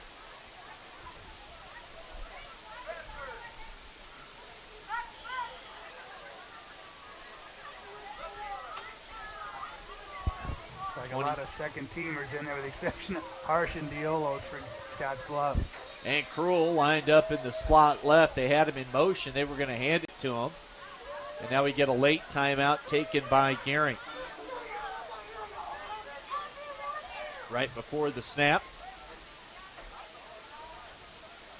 Another thing Gering, as a program as a whole, has working for them, they've experienced some success at some of the lower levels, both last year and this year. I know the freshman team this year, the 8th graders last year. So they've got a little stuff bubbling at some of the younger grades, but you just don't see the fruits of that right now. Right.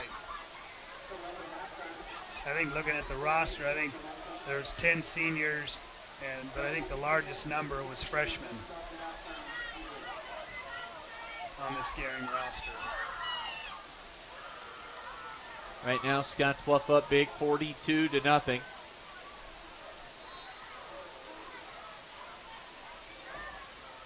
Out of the timeout. Both teams back on the field. Scottsbluff will come right to the line of scrimmage. 21 seconds to play in the half. Harsh at quarterback. Krull slot to the left. Same look. They hand it to Krull. Krull runs right. Tries to cut back at around the 25. He's loose. Tackled by Redzimski in the secondary and brought down at the 37-yard line. A gain of 17 for Jacob Krull.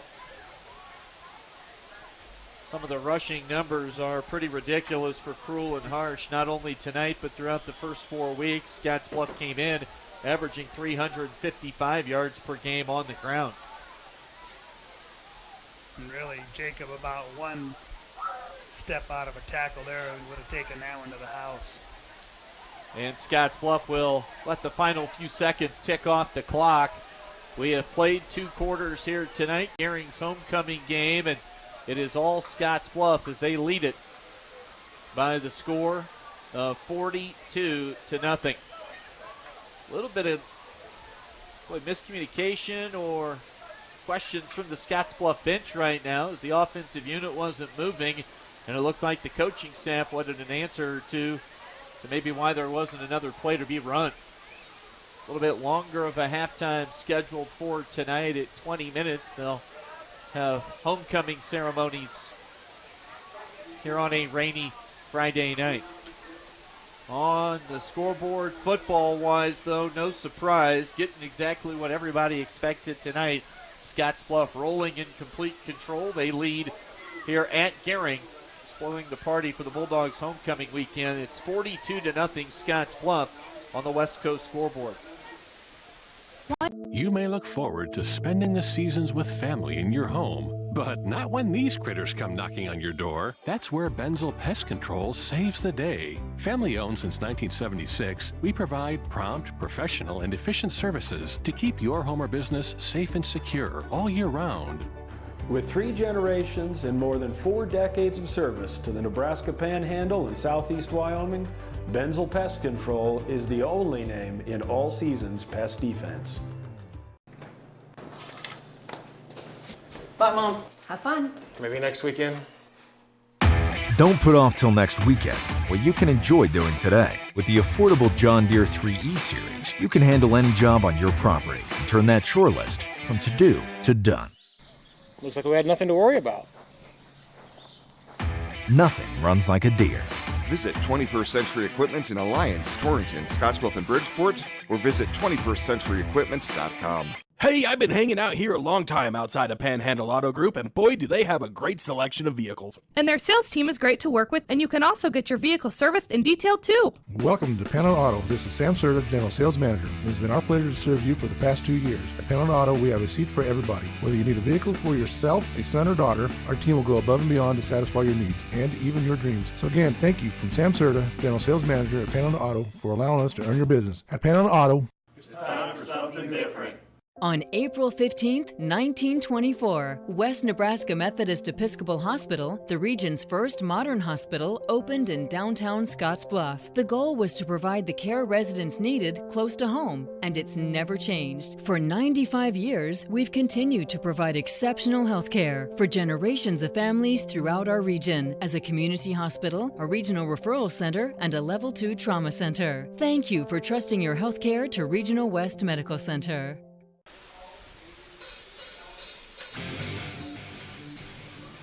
High school football coverage here on a Friday night for you from Gering. It's homecoming weekend. Coronation ceremonies taking place out near around midfield at the moment. 42-0 our score on the scoreboard, with Scottsbluff rated second in Class B right now. In complete control here, a few miles away from Bearcats Stadium here at Memorial Field tonight. Up big on Gering. A few extra minutes tacked on to the halftime scoreboard for tonight. We'll take a look at some of the numbers here. Brought to you by Arby's. We'll run down the scoring recap. We'll maybe look and track down some scores via the Elite Physical Therapy scoreboard on your KDB Sports app, or if you've got your laptop up or the desktop up and running at home right now, you can always check those scores via the Elite Physical Therapy online scoreboard at KDB.com. And make sure you download the KDB Sports app as well for your phone or tablet. King and Queen candidates being introduced. Halftime score here is 42-0. I'll run down the scoring recap right now. It started quickly for Scottsbluff as they scored on their first drive of the night. Came with 10-11 to play in the first quarter as Sebastian Harsh capped off a 5-play drive with a 2-yard touchdown run. High snap on the PAT attempt. Turned into a 2-point pass in the corner of the end zone, incomplete. And it was 6-0 at that point.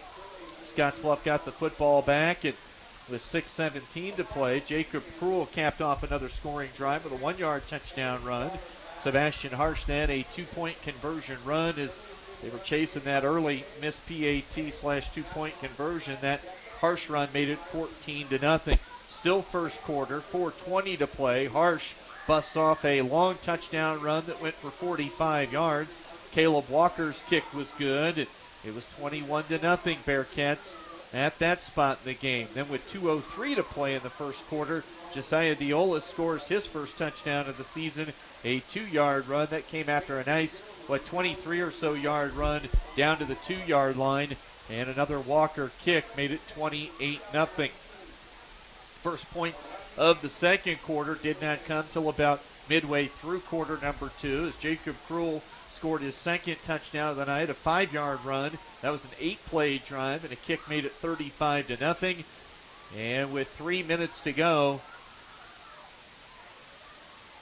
in the half, it was Jacob Krull scoring his third touchdown of the night with a 10-yard touchdown run. All 6 touchdowns for the Bearcats tonight have been via the ground game. Cruel from 10 yards out, so he scored 3. Harsh has 2, and Josiah Diolas has 1 touchdown run. 42-0. Our scoring recap: Scottsbluff with 28 in the first quarter, 14 in the second. Gering is scoreless through the first 2 quarters tonight. 42-0 our score at the break. We'll step away, come back with more here at halftime with the Cats up big on the Dogs on the West Coast scoreboard.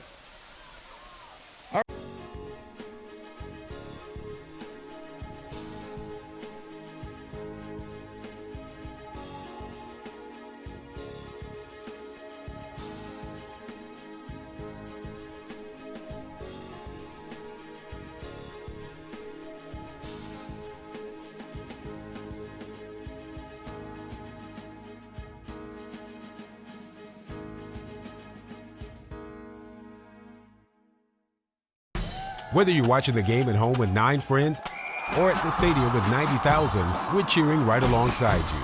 Here at Allo, we believe the best fans deserve the best service. And we believe this is the year. This is the year. This is the year. And now. And now is the time.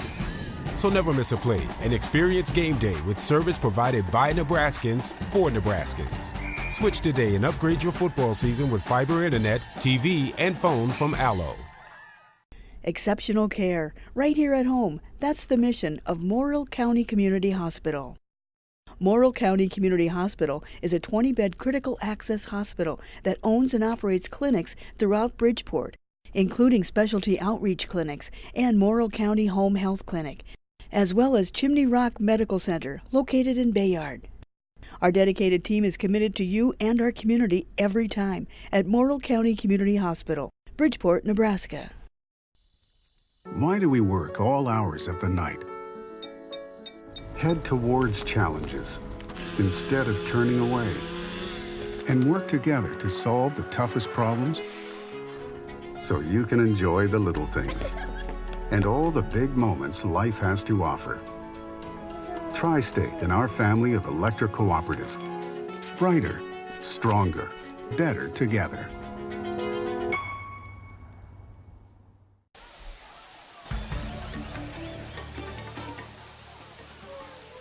Chris Cottrell and Jeff Kelly back with you tonight here on KNEB.TV for our TV coverage. That includes Allo Channel 15 and Mobius Channel 1500.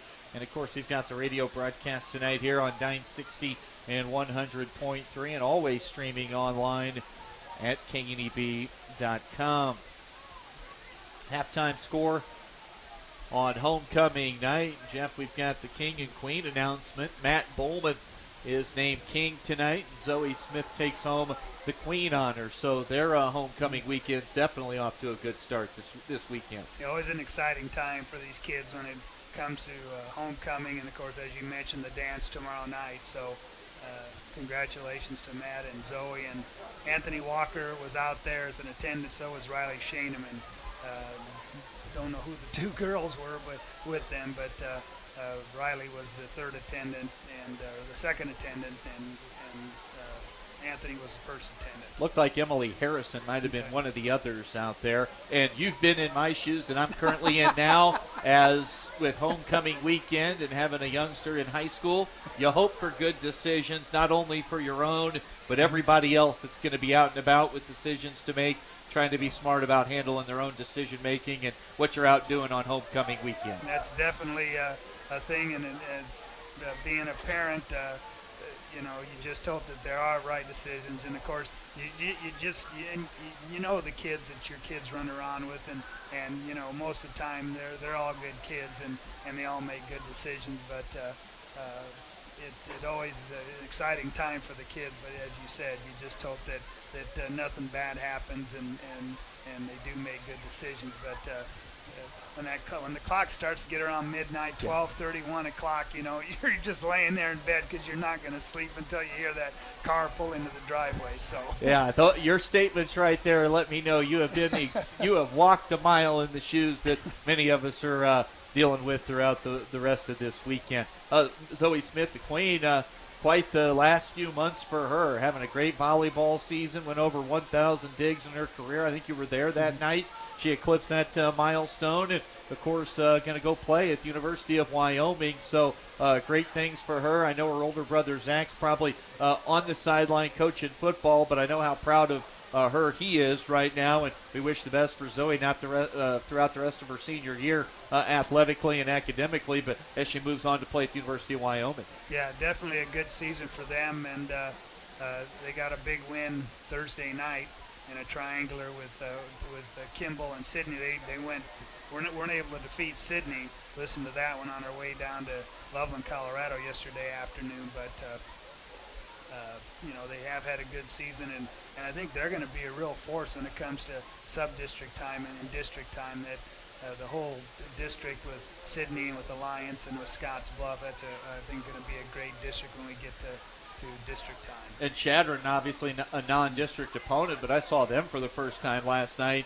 Olivia Reed, an outstanding sophomore athlete, Shay Bailey, so they look good in volleyball. Probably going to be a really good basketball team up at Chadron this year as well. I know they had an outstanding track season last spring, so female sports here on the Panhandle off to a good start here in the fall. Right now at halftime, 42-0. We'll come back, turn it back over to Jeff, get a look at our halftime numbers when we come back. Scottsbluff up big right now on Gering on the West Coast scoreboard.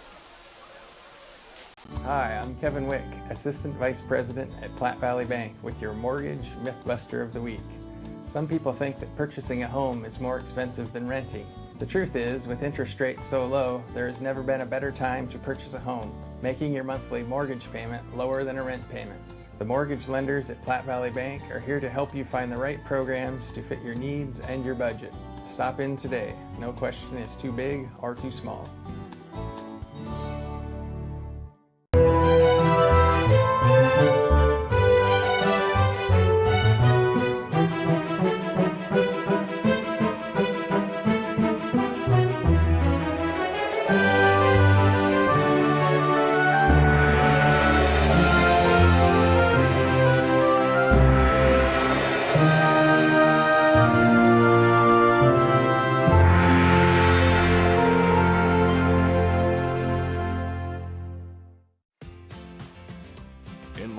Some things just go together, like a burger and fries, and home and auto insurance from State Farm.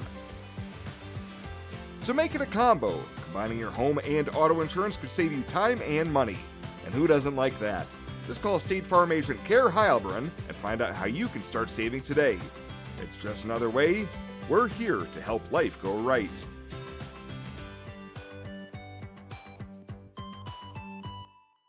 You may look forward to spending the seasons with family in your home, but not when these critters come knocking on your door. That's where Benzel Pest Control saves the day. Family owned since 1976, we provide prompt, professional, and efficient services to keep your home or business safe and secure all year round. With 3 generations and more than 4 decades of service to the Nebraska Panhandle and Southeast Wyoming, Benzel Pest Control is the only name in all seasons pest defense. Chris Cottrell, Jeff Kelly with you tonight here at the Logos broadcast location at the press box at Gering's Memorial Field. I'll turn it over to Jeff for a look at the halftime numbers, but a shocker right now. I know McCook got off to an 0-2 start, righted the ship a little bit, got a 21-7 win last week over York, and 2 minutes ago, just saw on Twitter, into regulation, heading to overtime, McCook and Lexington, 14-14, not something you thought you might ever see, and we're seeing it tonight, a down year at least to this point for the Bison in a battle with Lexington, pretty much a shocker. And that's going to be Gering's opponent next week on the road in Lexington, so that definitely is a shocker, but as you said, just a little bit of a down year for head coach Jeff Gross. They started out the year 0-2, and I don't know if anybody, or I hadn't heard when was the last time that McCook started a season 0-2. I ran into Hershey head coach coming back from from Hastings in week 2, and he didn't know the year. He said he used to coach at McCook, but he said they hadn't been 0-2 at McCook since the Larry Frost head coaching days. So it had been a long, long time as the Bison try and get out of Dodge tonight with a win against Lexington. let's get to our Arby's halftime update. Arby's, of course, the meat crafters throughout western Nebraska and eastern Wyoming. I'll turn it over to Jeff Kelly. All right, let's first go over for Scottsbluff. On the passing side, Sebastian Harsh 0 for 1. Kind of a pass in that second quarter. We little bit surprised from Sebastian, but he's 0 for 1 in the passing category. No receiving statistics, obviously, for Scottsbluff in the first half. Everything on the ground pretty much. Sebastian Harsh, 11 carries, 146 yards in the first half. Josiah Diolos, 2 carries for 24 yards. Jacob Krull with 13 carries, 160 yards for him. And Caleb Walker with 3 carries for 13 yards here in the first half.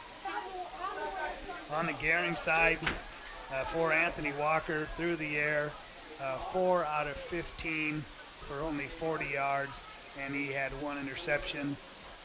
Anthony Walker on the ground, 2 carries for 27 yards. Brady Radzimski, 1 carry for 6 yards. Eli Thompson tonight, the leading rusher for the Bulldogs, 8 carries for him and only 13 yards. On the receiving side for Gering here in the first half, Colton Evers with 2 catches for 17 yards, and Riley Shaneman with 2 catches for 23 yards in the first half, as Gering down here at halftime by a score of 42-0. And of course, we will have a running clock in the second half here tonight. That's a look at the halftime numbers brought to you by Arby's, the meat crafters throughout western Nebraska and eastern Wyoming. I've pulled up the Elite Physical Therapy scoreboard via the KDB Sports app. Let's take a look at some of the scores of teams that I've got posted right now. Hemingford at halftime in an 8-man contest. They are at home at Bobcat Field, leading big against Kimball 41-6. The Mullen Broncos, a surprising 0-3 start to the year. They're in position to win their first game, leading Brady 25-14. You've got Sidney and Chadron, a pair of C1 teams, matching up north in Chadron tonight. And at the half, the Cardinals lead the Red Raiders 12-7. A Wyoming score at halftime. Niobrara County leading Southeast at last check 8-7. Half at Alliance, the Bulldogs on top of Chase County 21-14. Alliance got their first win last week against Brush, Colorado. Lander Valley leading Torrington 21-6. Sioux County's undefeated 3-0, trying to make it 4-0. Matchup of 3-0 teams as they play Crawford, and they lead 32-8. Wyoming score, Burns over Wheatland near halftime, 28-7. Some other matchups, I don't see a score yet. Ogallala and Mitchell, both those teams at 3-1. A C1 matchup tonight just down the road, Highway 26, that matchup in Mitchell this evening. Let's see if there is anything else with a score posted. I don't see anything on my board. Bridgeport won. They had an afternoon game, beat Gibbon 23-10. We saw Sonny Salazar, former athlete here at Gering, now an assistant coach up at Hay Springs. He said they took one on the chin. Final against Cody Kilgore, a ranked team. Cody Kilgore won it 70-12, the final in that one. And let's see if there is anything else. Creek Valley ranked here out west. They beat Arthur County 54-28. And a Wyoming score, Guernsey Sunrise 56-46, a final over the NSI Academy. So good batch of scores able to pass along to you, and make sure you're always following along or staying up to date on the latest scores via the ScoreStream scoreboard app on the KDB Sports app, brought to you by Elite Physical Therapy, or on the Elite Physical Therapy online scoreboard at KDB.com. Chris Cottrell, Jeff Kelly tonight, KDB.TV, Radio 960 and 100.3.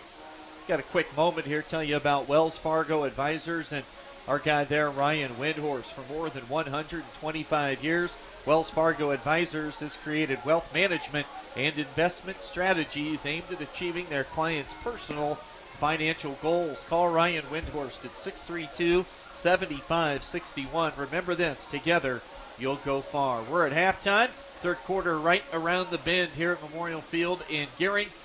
We'll be back in just a moment. Scottsbluff up big. Third quarter on the way shortly. It's 42-0 now on the West Coast scoreboard.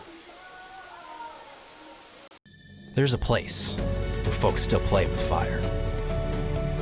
The common ground between backyard barbecue heroes and professional chefs.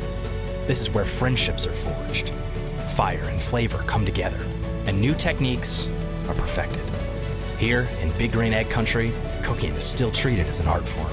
And since the most versatile grill you'll ever own comes with a lifetime warranty, you'll always have the ultimate cooking experience. Visit the Experts at Paul Reed Construction, your authorized Big Green Egg dealer. Box Butte General Hospital continues our mission to lead and innovate in healthcare delivery and community wellness. But this isn't just a hospital. This is home to exceptional patient care. This is the greatest place to work, receive care, and practice medicine. This is innovation in action. This is community wellness. This is where specialty clinics fit your needs. This is where a friendly smile, a warm hand, and an empathetic ear exist to care for you. We are Box Butte General Hospital. This is us. Great things are happening here since 1976.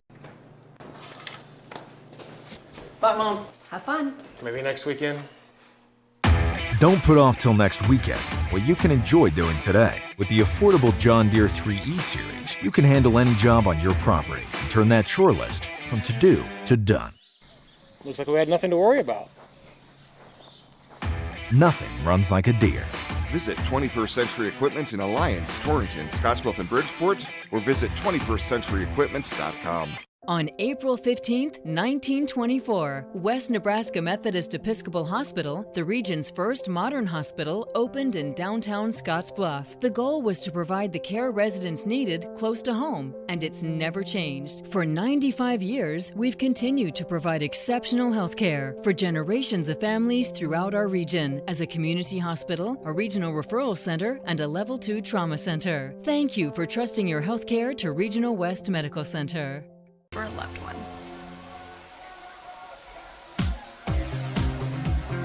Chris and Jeff back with you tonight here on KDB. It's 42-0 Scottsbluff, as expected, up big here on Gering. Jeff, we know the outcome of this game is no longer in doubt. The amount of flags was quite jaw-dropping, eye-popping, almost a little unbelievable how many yellow hankies we saw in that first half of action. We saw unsportsmanlike conduct, personal fouls. We saw face mask penalties, I think 4 of those total. So I know a running clock's going to help, but both coaches going to have to be really keeping an eye on each of their kids to make sure nothing jumps out of control at this point. Exactly, and as you mentioned about the flags, we thought with the rain and the condition of the field that that may play a part in maybe slowing these two teams down in the first half, but it was all the penalties that were in the first half that really slowed these two teams down. I mean, obviously not as much Scottsbluff as it was Gering, but it just, as you said, a rivalry game, emotions are kind of running high, and like you say, you hope things don't get out of hand and things don't get chippy, and because we're going to see probably a lot of second and third team players in the second half of this game, and sometimes some of these second and third teamers want to make the big play and a little bit over enthusiastic in some instances. So you just, like you said, both coaches are going to be watching that pretty closely here in the second half.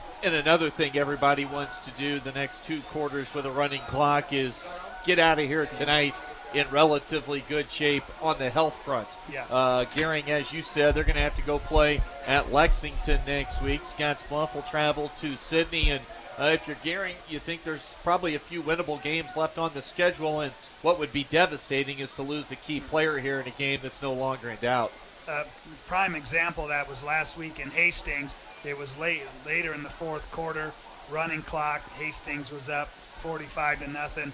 Anthony Walker just takes this huge hit late in the game. Nothing dirty, just a kid with a great tackle, and Anthony was out of the game, with about 2-3 minutes left in the game. I mean, nothing dirty there, but you just hope that, like you say, everybody just comes out of this thing healthy. They put an extra 2 minutes on the board a few moments ago. We're down to about 1 minute and 20 seconds before we kick this thing off. 42-0 the score. Check Twitter's a great thing when you need sports in a hurry. We'll see if we can find anything as far as a possible score on that McCook and Lexington game that was headed to overtime with the count 14-14. The score at the end of regulation. Not see anything. Still Now, in the end of OT number 1, tied at 21. Wow, so the Minutemen putting up a tremendous fight against the McCook Bison tonight. Morrill a winner last night here locally as they hosted Perkins County and won 50-14. The Lions are 2-2 on the season. I believe they get Baird at their place next week. So Morrill and head coach Adam Jancy at 500. We're just about ready to go here in half number 2. We'll have a running clock throughout. Scottsbluff will be looking to get to 5-0, closing this thing out over the next quick 2 quarters. You would expect, and Gering would drop to 1-4 with a road trip on deck to Hastings. You'll get next Friday off. I know you've got a big Husker volleyball and football weekend planned, and we'll get a broadcast from KRVN, our good friends in Lexington, next Friday. Sebastian Harsh will boot it away, and this one sails into the end zone. Quite the weapon here for the kickoff team for Scottsbluff. And Sebastian Harsh, another touchback, as Gering will have to start at their own 20-yard line. See a majority of starters, it looks like, for both these teams, and that's what you would expect coming out of the locker room. Judd Hall said he had no choice after how poorly his guys played, especially on offense last week with fumbles on their first 2 drives of the third quarter against Sterling. Anthony Walker, the quarterback for the Bulldogs. And that pistol set, low snap. He's flushed out of the pocket, rolls to his left, dumps it off, got it over the head of Sebastian Harsh, into the hands of Brady Radzimski. Radzimski tackled on the play by James Bruner across the 40 to the 43-yard line, a gain of 23, and Anthony Walker is down back near the 15-yard line. I did not see what happened. I didn't see. I saw him rolling out, and he may have taken a shot as he let that ball go. But he is down on his stomach as Austin Freeberg out there taking a look at him. Yeah, they roll him over on his back. He's definitely got movement in his lower extremities. They're going to, it's like they just told him to maybe straighten those legs out, just lay flat. So we'll take a quick injury timeout. We're definitely going to hope the best for Anthony Walker, who is an absolute gamer, do whatever he's asked. Great kid, a senior, and we'll hope the best for Anthony here in the next few moments. We'll step away for an injury timeout. 11:43 to play early in this second half. It's Scottsbluff leading 42-0 on the West Coast scoreboard. Hey, I've been hanging out here a long time outside of Panhandle Auto Group, and boy, do they have a great selection of vehicles. And their sales team is great to work with, and you can also get your vehicle serviced and detailed too. Welcome to Panhandle Auto. This is Sam Serta, General Sales Manager. It's been our pleasure to serve you for the past 2 years. At Panhandle Auto, we have a seat for everybody. Whether you need a vehicle for yourself, a son, or daughter, our team will go above and beyond to satisfy your needs and even your dreams. So again, thank you from Sam Serta, General Sales Manager at Panhandle Auto, for allowing us to earn your business. At Panhandle Auto, it's time for something different. Think a utility vehicle should do more than take you places? So does Kubota. That's why our all-new Sidekick is built to do it all. Climb more. Tow more. Go more. Cross over to more today. Take your Kubota Sidekick home with no money down and 0% financing for 36 months. Your local Kubota dealer is Sandberg Implement in Gering.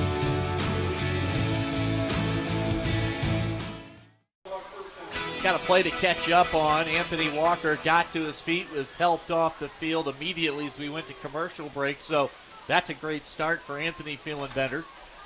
Riley Shaneman comes in at quarterback. They run a quick option play out to the right, and they pitch it to Brady Radzimski, who picked up 10 and a first down.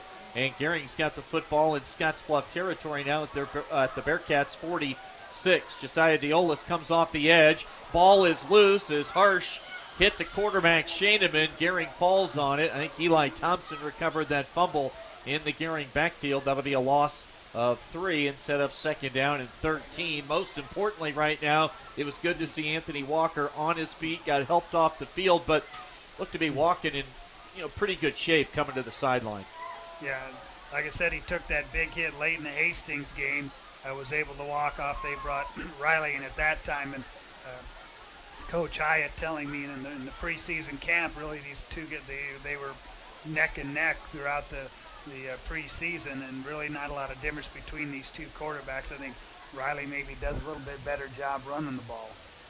Shaneman gives it to Eli Thompson once again, and Thompson dropped for another loss. This will be tackled for about another 2-yard setback. It'll be 3rd down and 15, and not only does Anthony Walker have the helmet back on, he immediately got right back into Coach Hyatt's line of sight. And great to see Anthony Walker back on the football field now for the Bulldogs.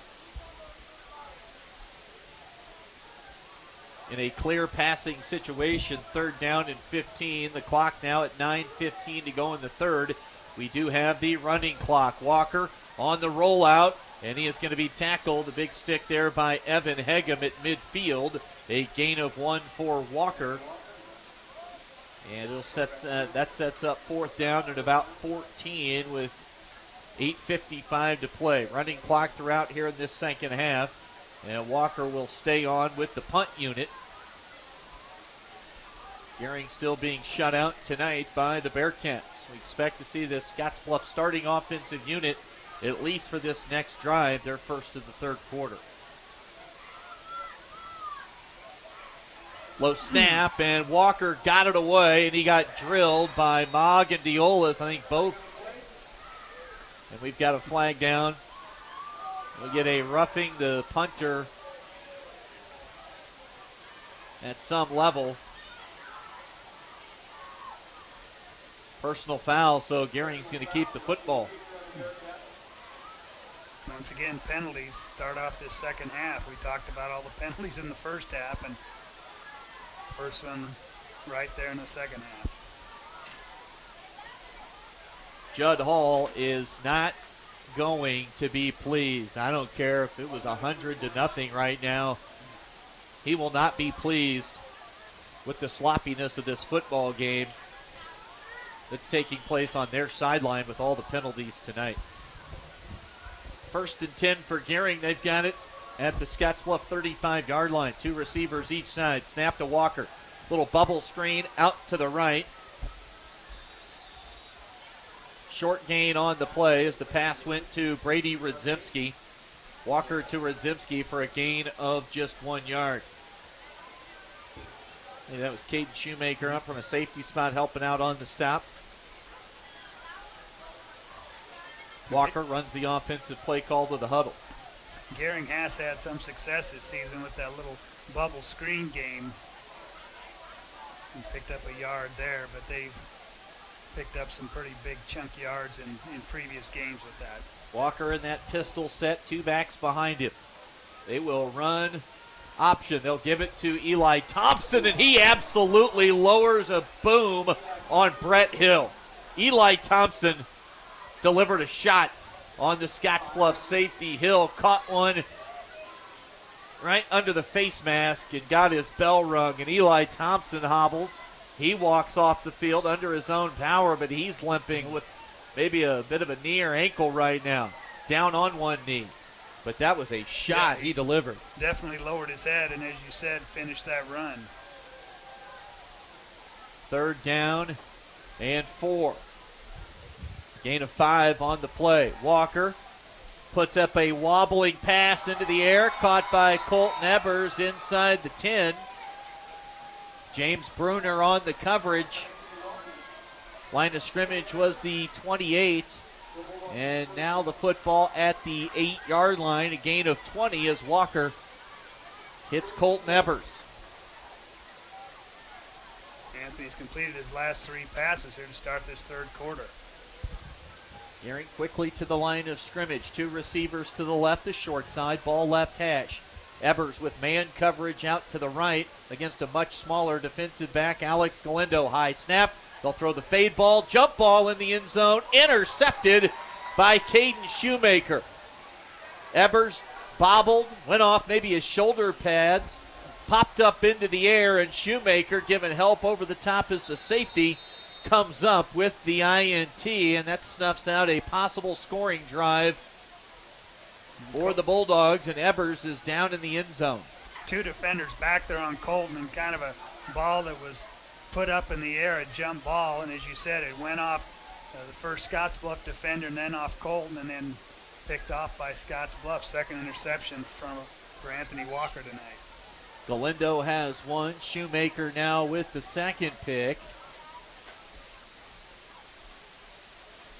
And I said the one-on-one coverage, but you could see that safety, and they've really been shading safety help over top on Ebers' side all night long, and this time it results in the INT. As expected, the Scottsbluff starting offensive unit on the field. This is strictly because they want to see their guys come out of the locker room and put a good drive together, something they did not do last week, fumbled away their first two drives against Sterling in quarter number 3. Handoff goes to Jacob Krull. Krull puts his non-ball carrying hand in the back of an offensive lineman's shoulder pads and kind of pushes everybody forward. Krull picks up 4 on the carry. It'll be second down and 6. Krull and Harsh, if I have your numbers from halftime right, they'd combined for over 300 yards rushing in that first half. Krull gets the first carry here in the third quarter. Already down to 5 minutes and 17 seconds to play in the third. Handoff this time goes to Caleb Walker. Walker, the senior halfback's got a first down across the 35-yard line. Sam Clarkson with a pancake block on a Gering defensive lineman and helps him up off the field, taps him on the shoulder pad to make sure he's okay.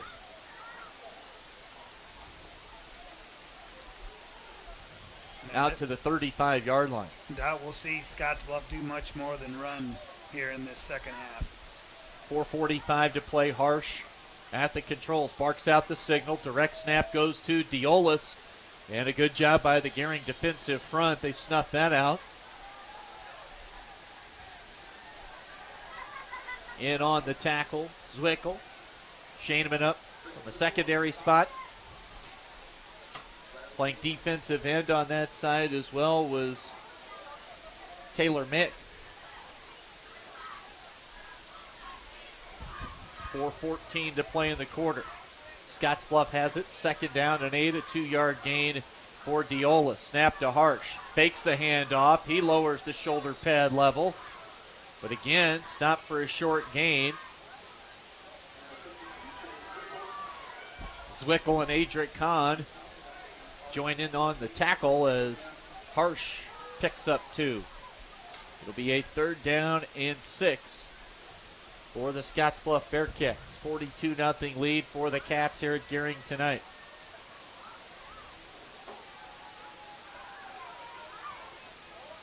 Snap to Harsh. Handoff goes to Krull. Krull's got the first. He's got the second level, and he's dragged down from behind. We're going to get a horse collar tackle called against the Bulldogs, but it was either that or give up a touchdown. Exactly. That was about the last line of defense for Gering that time, and made the tackle, but the flag came out right away, and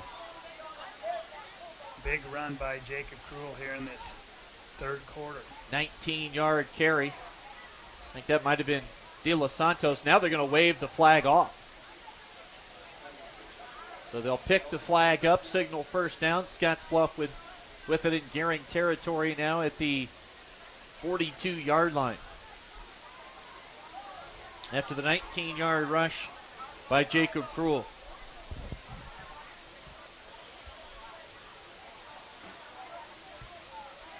.302, now under 3 minutes to play in the third. Handoff to Krull. Krull stutter steps, cuts back middle of the football field, tackled left hash at the 31-yard line. 11 more. You're pretty impressed with what you've seen from Krull? He does such a good job of being patient, following his blockers, and then finding a running lane, and just a great job there. And another 11 yards, his 16th carry of the night. I was in Cheyenne early last Saturday and ran into former Bearcat running back Brad Johnston where he was working at Chick-fil-A at the time. And, I mean, it just brought back, and Mike and I have talked about it. So starting with Krull right now, you work backwards. You go Krull, Chris Busby, Max Mason, Brad Johnston, Ty Benson. I mean, those are just the last 5 feature ball carriers for Scottsbluff, you'd have to sit down for an hour or so just to put them in order. Yeah, and you go back to those years when they went to the state championship game, people like Adam Reed, Rocky Chavez, Devin Fisher, Ryan Barber. Yes. I mean, just those never. Guys. I mean, it's just almost become Darren Pattinson. Yes. I mean, it just doesn't end. Running back you here at Scottsbluff. We've got a timeout on the field. We'll step away and get one in quickly. 2:28 to play. Scottsbluff leads 42-0 on the West Coast scoreboard. Find out what convenient really means at the Western Travel Terminal. Start with our great selection of food and drinks, from for real milkshakes and fresh brewed coffee to snacks and hot food. Next, check out our beer and spirits with their everyday low prices. Finally, let us work for you with our full-service gas station and automatic truck and car wash. All this can be found at 822 South Beltline in Scottsbluff. Western Travel Terminal, your convenient shopping, restaurant, and full-service gas leader. On April 15, 1924, West Nebraska Methodist Episcopal Hospital, the region's first modern hospital, opened in downtown Scottsbluff. The goal was to provide the care residents needed close to home, and it's never changed. For 95 years, we've continued to provide exceptional health care for generations of families throughout our region as a community hospital, a regional referral center, and a Level 2 trauma center. Thank you for trusting your health care to Regional West Medical Center. Back on KDB, out of the timeout. Jacob Krull on 1st and 10 picks up 5. We forgot another name. It might have been one of the best, if not right there atop the list, Matt Klein. There you go. I mean, I'm sure we're leaving out a couple more as well. So it's just tremendous lineage of running backs at Scottsbluff High. A state power, as we know, and they get it done in the ground game. Just tremendous names, tremendous players. Minute 20 seconds to play. Jackson Ostick now in at quarterback for Scottsbluff, sort of the third-team QB.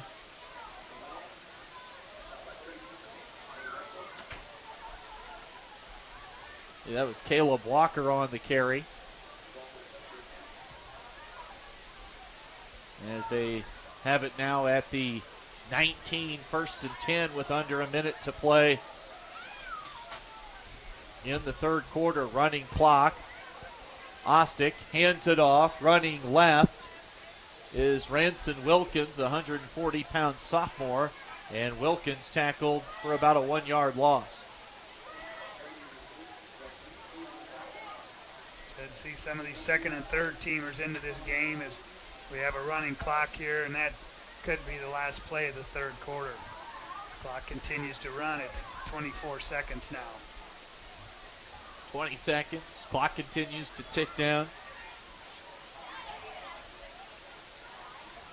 42-0. This is Scottsbluff's first drive of this third quarter. The running clock in situations like this, you realize how good of a tool it is. Yes. 3, 2, and 1. We've hit zeros here at Gering. 3 quarters complete. We'll head to the fourth. This game, outcome-wise, has been decided for quite some time. 42-0.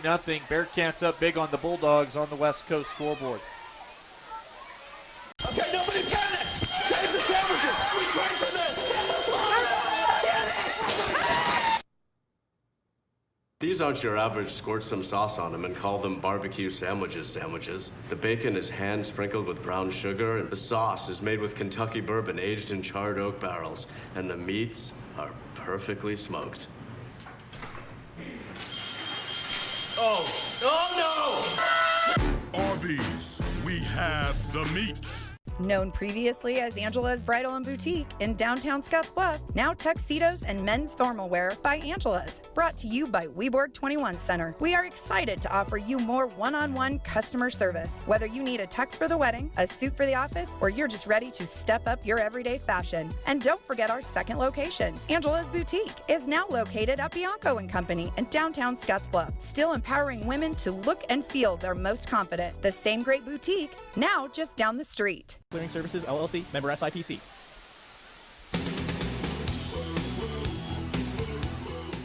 Want to talk about a shocker in Class B. We'll get to that here in just a moment. Jackson Ostick takes the snap, hands it off to Preston Anderson. Anderson met near the line of scrimmage, and the tackle made by Riley Shaneman as the official kind of bit the dust on that collision in the backfield. But Jeff, for the first time since 1999, the Lexington Minutemen have defeated the McCook Bison in double overtime tonight, 24-21. Wow is about all that comes to mind for me. We talked about it at halftime. McCook, because that game was tied at 21 at the end of regulation. 3 losses this season for McCook. Hard to believe. 2-3 for head coach Jeff Gross. It started 0-2. You figured with back-to-back wins, including one over York, they'd started to really get things figured out, but a loss tonight to Lexington as Ostick releases the football down to around the 5. I think he got a face mask yanked on in the offensive backfield, and I believe this will go against Gering for a face mask call. And we said at halftime, Lexington, Gering's opponent next week down in Lexington, so Lexington will be sky high when Gering comes in next week. So offsetting penalties, holding on Scottsbluff, the face masks against Gering. Yeah, I can't even imagine the locker room scene for Lexington tonight. And the Lexington program for many, many years was down, way down, and they really made a great comeback down there. Even if not necessarily reflected in the win-loss column, just a competitive nature that they played with the last couple of years. Handoff goes to Anderson. Preston Anderson runs it across the line of scrimmage. He picks up a couple. And that'll set up a 4th down and 8 now for the Bearcats, who lead 42-0. Scottsbluff will be at Sydney next Friday. Gering, as mentioned, at Lexington. Only 2 possessions for each team in that third quarter. And now an opportunity for the special teams unit. They send Caleb Walker on for a 35-yard field goal attempt, and that misses wide left for Caleb Walker. 9:57 as the clock continues to run. Gering will take over the football.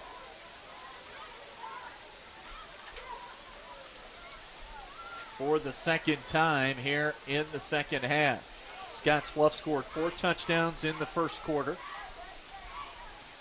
2 from Cruel in the second. Cruel has 3 rushing touchdowns, Harsh with 2, and Josiah Diolis has that 6th touchdown of the night. 42-0 to score, and a full set of reserves on the field defensively right now for the Bearcats. Branson Wilkins in the secondary as a safety.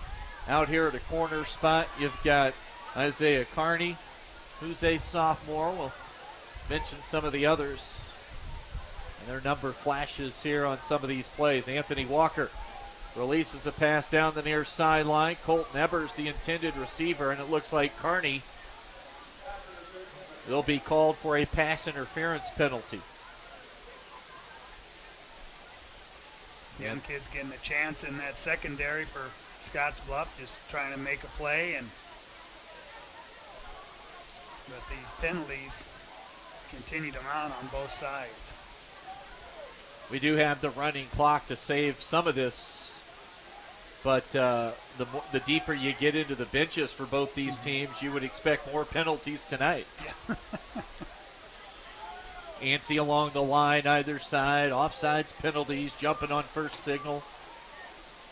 You get the PI moments ago. Anthony Walker bobbles the snap, picks it up, and now it's just a total busted play. He lowers the shoulder and the helmet, runs through a defender. That'll wind up a 1-yard gain.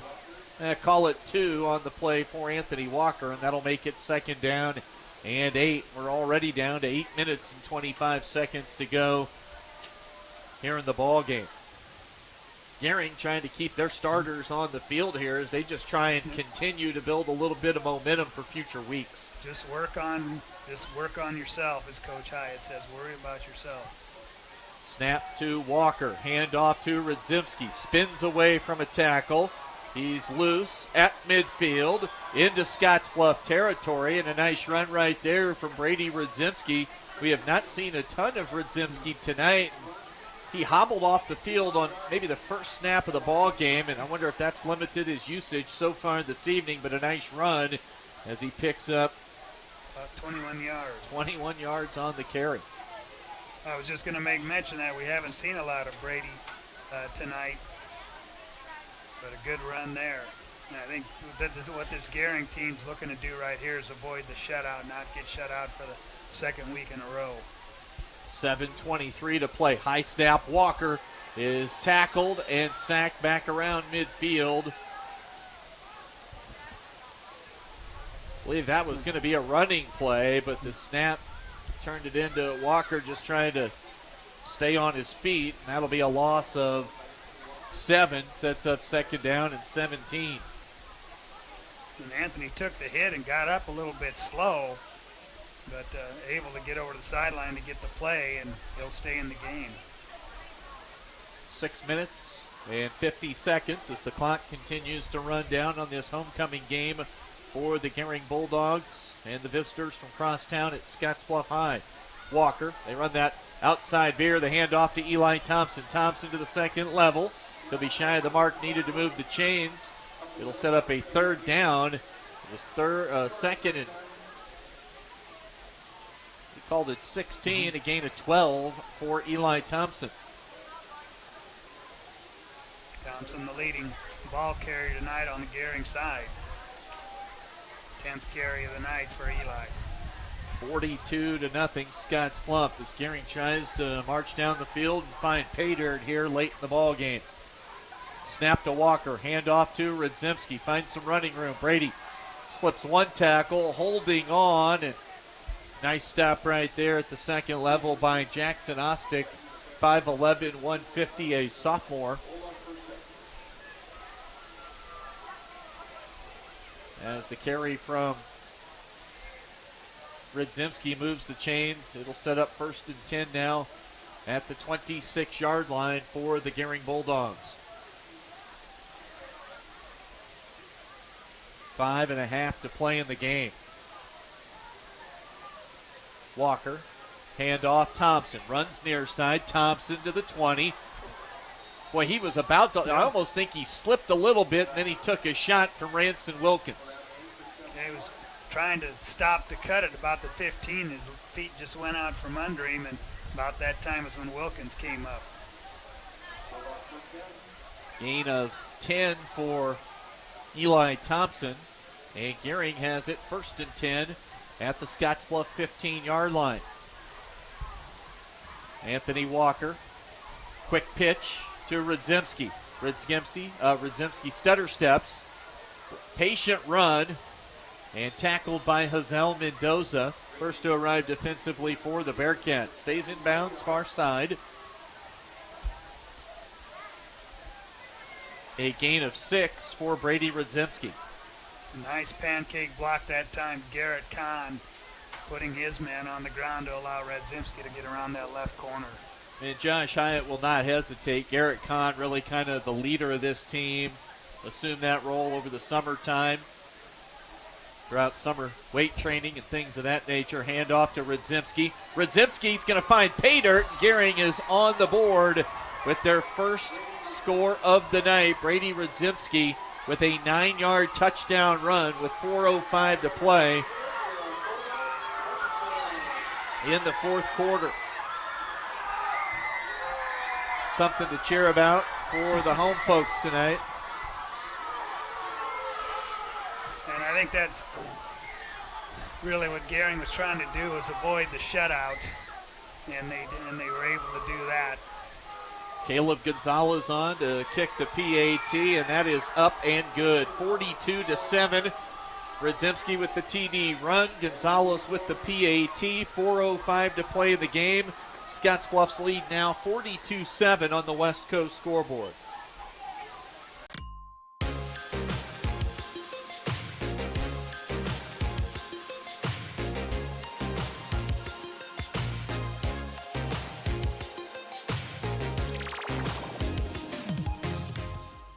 With warmer weather comes warmer vehicles. Let the professionals at High Tech Automotive help you with your automotive checking, maintenance, and repair so the heat doesn't beat your vehicle. Take your vehicle to High Tech Auto Service between Baumgart's and Frank Parts, 632-2731. Whether you're watching the game at home with 9 friends or at the stadium with 90,000, we're cheering right alongside you. Here at Allo, we believe the best fans deserve the best service. And we believe this is the year. This is the year. This is the year. And now. And now is the time. So never miss a play and experience game day with service provided by Nebraskans for Nebraskans. Switch today and upgrade your football season with fiber internet, TV, and phone from Allo. DIC.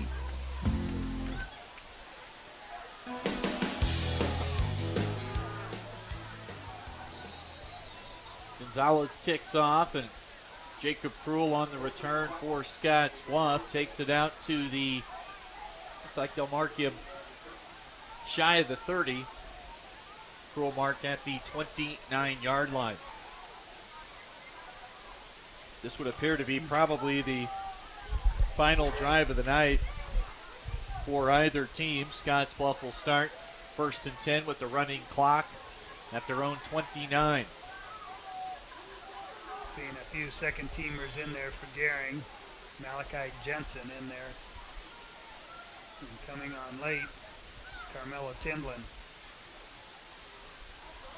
Preston Anderson, a reserve running back, hard run across the 30 to the 33, a gain of 4 on the carry for Anderson.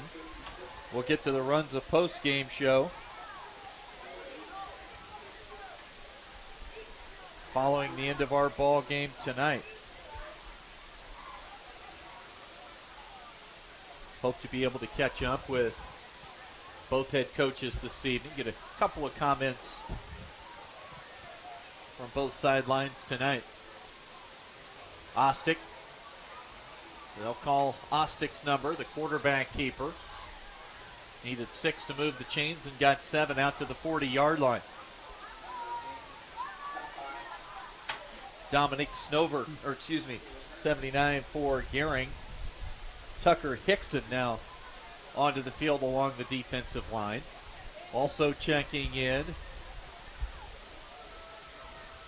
Got some double numbers. I believe that's Gabe Lanning. Yep, Gavin Nesson at a linebacker position for Gering. 42-7. We're down to 75 seconds to play in the game. Handoff comes to Preston Anderson. Missed tackle. I think that's Timlin from the secondary. Yes. Nice tackle from a safety spot.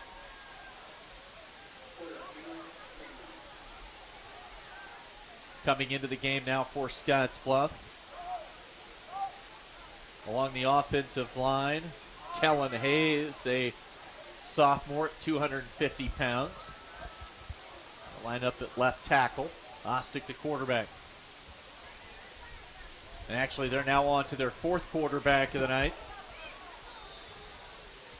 as Tyler Hari at the helm. 30 seconds to play. 42-7 is our score. And you might have seen our final snap of the night. We're at 15 seconds to play in the game. Neither team making a lot of motion to wanting to run another play on the Scottsbluff side. Under 5 seconds, and that's going to do it here tonight. Josh Hyatt with a handshake for official on the near sideline. These teams will shake hands at midfield. Scottsbluff improves to 5-0. Gering drops to 1-4. Final score tonight, Scottsbluff a winner here on Gering's homecoming night. The final score, Bearcats 42 and the Gering Bulldogs 7. That's the final score tonight on our West Coast scoreboard.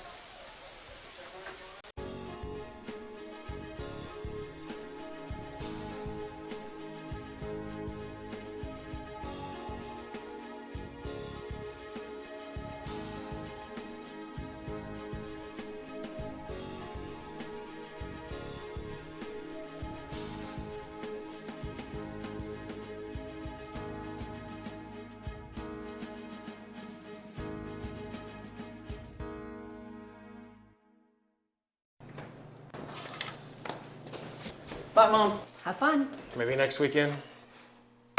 Don't put off till next weekend, what you can enjoy doing today. With the affordable John Deere 3E Series, you can handle any job on your property and turn that chore list from to-do to done. Looks like we had nothing to worry about. Nothing runs like a Deere. Visit 21st Century Equipment in Alliance, Torrington, Scottsbluff, and Bridgeport, or visit 21stcenturyequipments.com. On for nearly 20 years. A life well lived deserves a memorial well crafted. This is Brian with Hearst. This chair is way too big. It's perfect for us. This one's tiny. That's because it's mine.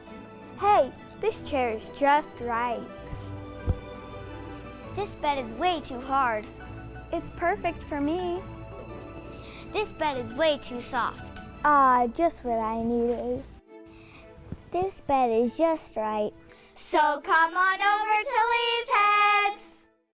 Next Gen Outfitters, where the adventure begins and the tradition continues. When it comes to an online retailer, this is the new standard in authentic hunt, camp, and shoot.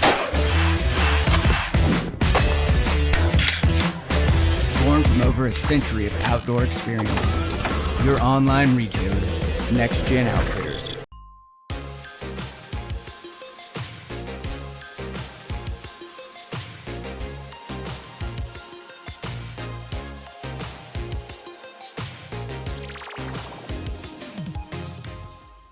With warmer weather comes warmer vehicles. Let the professionals at High Tech Automotive help you with your automotive checking, maintenance, and repair so the heat doesn't beat your vehicle. Take your vehicle to High Tech Auto Service between Baumgards and Frank Parts, 632-2731.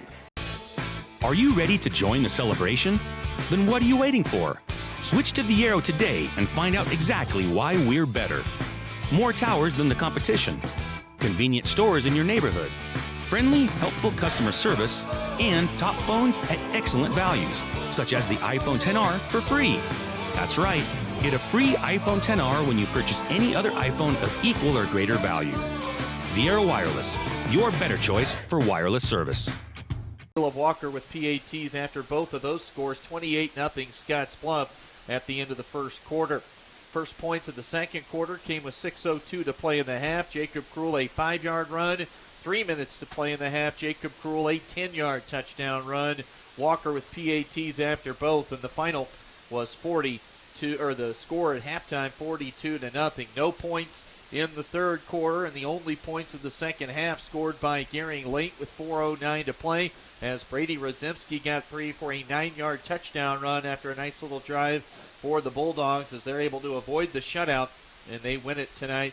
Or they fall tonight at home, their homecoming game. Scottsbluff a winner over Gering. Final score of 42-7. That's a look at the scoring recap. We'll turn it over now to Jeff for a look at some of the post-game numbers. Post-game stats update brought to you by Arby's. Again, the meat crafters throughout western Nebraska and eastern Wyoming. All right, let's take a look first at the Gering side of the ledger. Through the air tonight, Anthony Walker, 7 out of 20, 84 yards, and 2 interceptions. On the rushing side, Anthony Walker, 5 carries for a -5 yards. Leading rusher tonight for Gering, Brady Rodzimski with 7 carries for 52 yards and the touchdown. And Eli Thompson, 12 carries tonight for him and 49 yards for Eli Thompson tonight. Receiving for Gering, 3 catches for Colton Evers, 37 yards. And for Riley Shaneman, he had 2 catches tonight for 23 yards. And Brady Rodzimski, 1 catch tonight for 23 yards. For Scottsbluff, as you can imagine, pretty much all on the ground tonight. They did attempt 1 pass in the first half. Sebastian Harsh 0 for 1 through the air.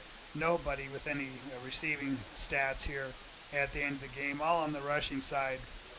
And Jacob Krull, 17 carries, 201 yards tonight, and 3 touchdowns. 3 touchdowns for Jacob Krull tonight. Right behind him, Sebastian Harsh, 12 carries and 148 yards. Josiah Diolos, 3 carries for 26 yards. Caleb Walker, 5 carries on the night, 29 yards. And late in the game, Ostick had 1 carry for 7 yards. Wilkins, 1 carry for a -1 yards. And Anderson with 4 carries tonight for 8 yards for Scottsbluff. So they did it on the ground, which is true to form for Scottsbluff. As they improve to 5-0, the loss for Gering, the Bulldogs drop to 1-4. We'll take a timeout and come back with more on the runs of. At TC and More in Scottsbluff, we believe it's the little things that make your house a home. Start with home decor. Brighten up any room in your house with flags, wall decorations, and custom art pieces. Next, brighten up your wardrobe with clothing and accessories like jewelry and purses from the Myra collection. And remember, seniors and military members receive an additional 10% discount. Visit our website, tcandmore.com, and like us on Facebook, TC and More, 1621 Broadway, beautiful downtown Scottsbluff. Bye, Mom. Have fun. Maybe next weekend. Don't put off till next weekend what you can enjoy doing today. With the affordable John Deere 3E Series, you can handle any job on your property and turn that chore list from to-do to done. Looks like we had nothing to worry about. Nothing runs like a Deere. Visit 21st Century Equipment in Alliance, Torrington, Scottsbluff, and Bridgeport, or visit 21stcenturyequipments.com. Next Gen Outfitters, where the adventure begins and the tradition continues. When it comes to an online retailer, this is the new standard in authentic hunt, camp, and shoot. Born from over a century of outdoor experience, your online retailer, Next Gen Outfitters. Kids gave great effort. Physically, we missed too many tackles. We put ourselves in the right spot a lot of times, but just didn't get tackles made. Harsh is a great kid. He's a load. If I'd take him in a heartbeat. He's a good football player. The first drive I thought we were doing things okay. We were putting ourselves in a decent position. We were just missing tackles because he was running through things. I liked the way we battled in the second half and towards the end of the second quarter. They're just a good football team. Yeah. How impressed were you with Jacob Krull? Was he as good in person as he looks on film? Yeah. Told our kids at halftime they have 3 big, strong backs, and all 3 of their kids run hard, and they get the edge and they just turn it up and they go. If you can run that hard, you can make it difficult on teams and get you down on the ground, and that makes it hard to play consistently good defense. It was like this for both teams tonight. They probably had more penalties than you guys did. There were a lot of flags out there tonight. What was it? Combination of weather, combination of emotions. What'd you make of all the penalties? A little bit of all of it. The kids are battling. Both sides are battling hard, and both sides want to make plays in a rivalry game like this. Both sides know each other, so they're talking a little bit, and then they're getting on each other's nerves, and they're in and out of different plays. So. Just a lot of flags, but a lot of emotion and a lot of energy spent tonight. You're going to have a fired up team to play next week. Lexington wins against McCook tonight in double overtime, the final of 24-21. I really don't know what to say about that. Lexington's first win over the Bison since 1999, Coach. Yeah, Lexington is a scrappy team, and McCook seems to be trying to put things together this year, which is quite strange for them. You never know when you get 2 teams on the field. It's any given Friday, anybody can pull anything off. Just depending on the matchup and how things work out for them. We're excited to play Lexington, another team that's closer to our probably size, but they do things right too. They're well coached. They play good defense. So we gotta be ready. We gotta come back with a better work week. And we got to be ready to rise to a challenge here. I guess you'll know more later, but just quickly after the game, did you get out of here fairly healthy? Yeah. We didn't have, Anthony got dinged on the one play, but he popped right back up and went back in. Nobody else is banged up, so we're pretty healthy. And that when you're playing fast, the way we're starting to, you don't get those silly injuries. And our kids are getting stronger in the weight room, so they don't get the injuries, the soft tissue things, because they're built ready to play. We just got to continue the development in those 2 areas. We're not strong enough to play a team quite like Scottsbluff is. We just don't have enough senior-laden or senior kids to play a senior-laden team. They got 20-some seniors, and we're fighting with 10, and that's just a matchup that doesn't bode well for us in that respect. But again, our kids fought in the second half and played a little better, and they made it respectable by putting in a score at the end. On that strength front, the new weight room looks tremendous, and that can only mean good things moving forward for you. And I know you've experienced some good success last year and this year at some of the lower levels. Yeah, our weight facility right now with the new remodel is just fantastic. I keep telling the kids it's either one of the top 5, if not the best, as far as nice facilities go. There's some bigger, there's some that have more equipment, but it's a pretty nice facility. So we're going to keep pushing the strength and the weights and just try to keep bringing guys in and trying to get them bigger and stronger and make better athletes out of our whole Gering community. That's our goal anyway. Coach, thanks for stopping up on a tough night here at home against Scottsbluff. Have a good week of practice and best of luck at Lexington next week. All right, thanks, guys. We appreciate the coverage. Right. Our pleasure. Final score here. I think we'll get Judd Hall stepping in here to the press box right now, and we can catch up with Coach Hall and get some final comments here from Coach as Scottsbluff able to win it here tonight by the final 42-7. And first off, congratulations, Coach, on the win. I know that's always the goal on every Friday night, but you can't be pleased about the amount of penalties tonight. Both sidelines, I'm guessing you probably had more penalties than Gering did when it was all said and done, and I know that's something you're not too pleased about. No, it's something we got to clean up. As you move forward and you continue to want to play games through your district schedule and then into November, you can't afford to give a team a first down on a penalty or put yourself in a backed up situation. That's just not a recipe to win games as you move forward. So we've got to fix that. Definitely need to fix some other things that we'll watch on film, but overall very pleased with our kids' effort tonight. I asked Coach Hyatt what he thought. Were the flags a combination of emotions running high, sloppy condition? I mean, what were you thinking about all that? I think it was a combination of a couple things. The field didn't help, obviously, so when you're coming in off balance, maybe your hands get up high and you get some of those face mask calls, or you don't have good footing in the ground, and you're trying to down block on somebody, so now you're going to grab them and hold them instead of just running your feet because your feet are slipping. So it's a combination of a couple of things. And then on the pass interference calls, it's hard to play as a defensive back. It's hard to play defense on a jump ball and an underthrown ball. Yeah. So I think kids running fast, trying to stay in that guy's hip pocket, and then the ball's underthrown and he stops. I mean, sometimes that's just going to happen. So. But things we can work on and things we can improve upon for sure. Health-wise, did you get out of here as healthy as you needed to be, which was as healthy as you came in? Yep, we came out of the game. As far as I know right now, I haven't talked to our trainer, Mr. Buck, but as far as I know, we didn't have anybody suffer an injury tonight. We'll have some bumps and bruises just like you always do after a game, but I think we were able to come out of this healthy, and more importantly tonight, we were able to get a win and rest the guy that twisted his ankle last week and didn't have to play him. So I think we'll get Jack Darnell. I know he was frustrated not being able to play tonight, but we kind of talked to him and told him the importance of him to our team as we want to make a run at this district championship. So I think he understood that. Of course, he's a little frustrated because he's a true competitor, but he'll be 100% next week against Sydney, and that's all we can ask for. I hadn't seen a final yet. I know Shandron was up on Sydney. A shocker, though, elsewhere in Class B. Lexington in double overtime beats McCook tonight, 24-21. First time the Minutemen had beat the Bison on the gridiron since 1999. That is one I don't think anybody saw coming. That's a shocker. It's a shocker. But, I jumped on this week and came across a Lexington film doing some scout stuff for as we move forward here. So they got a very good quarterback, some skill guys, and they're doing some stuff that Lexington hasn't done in the past couple of years.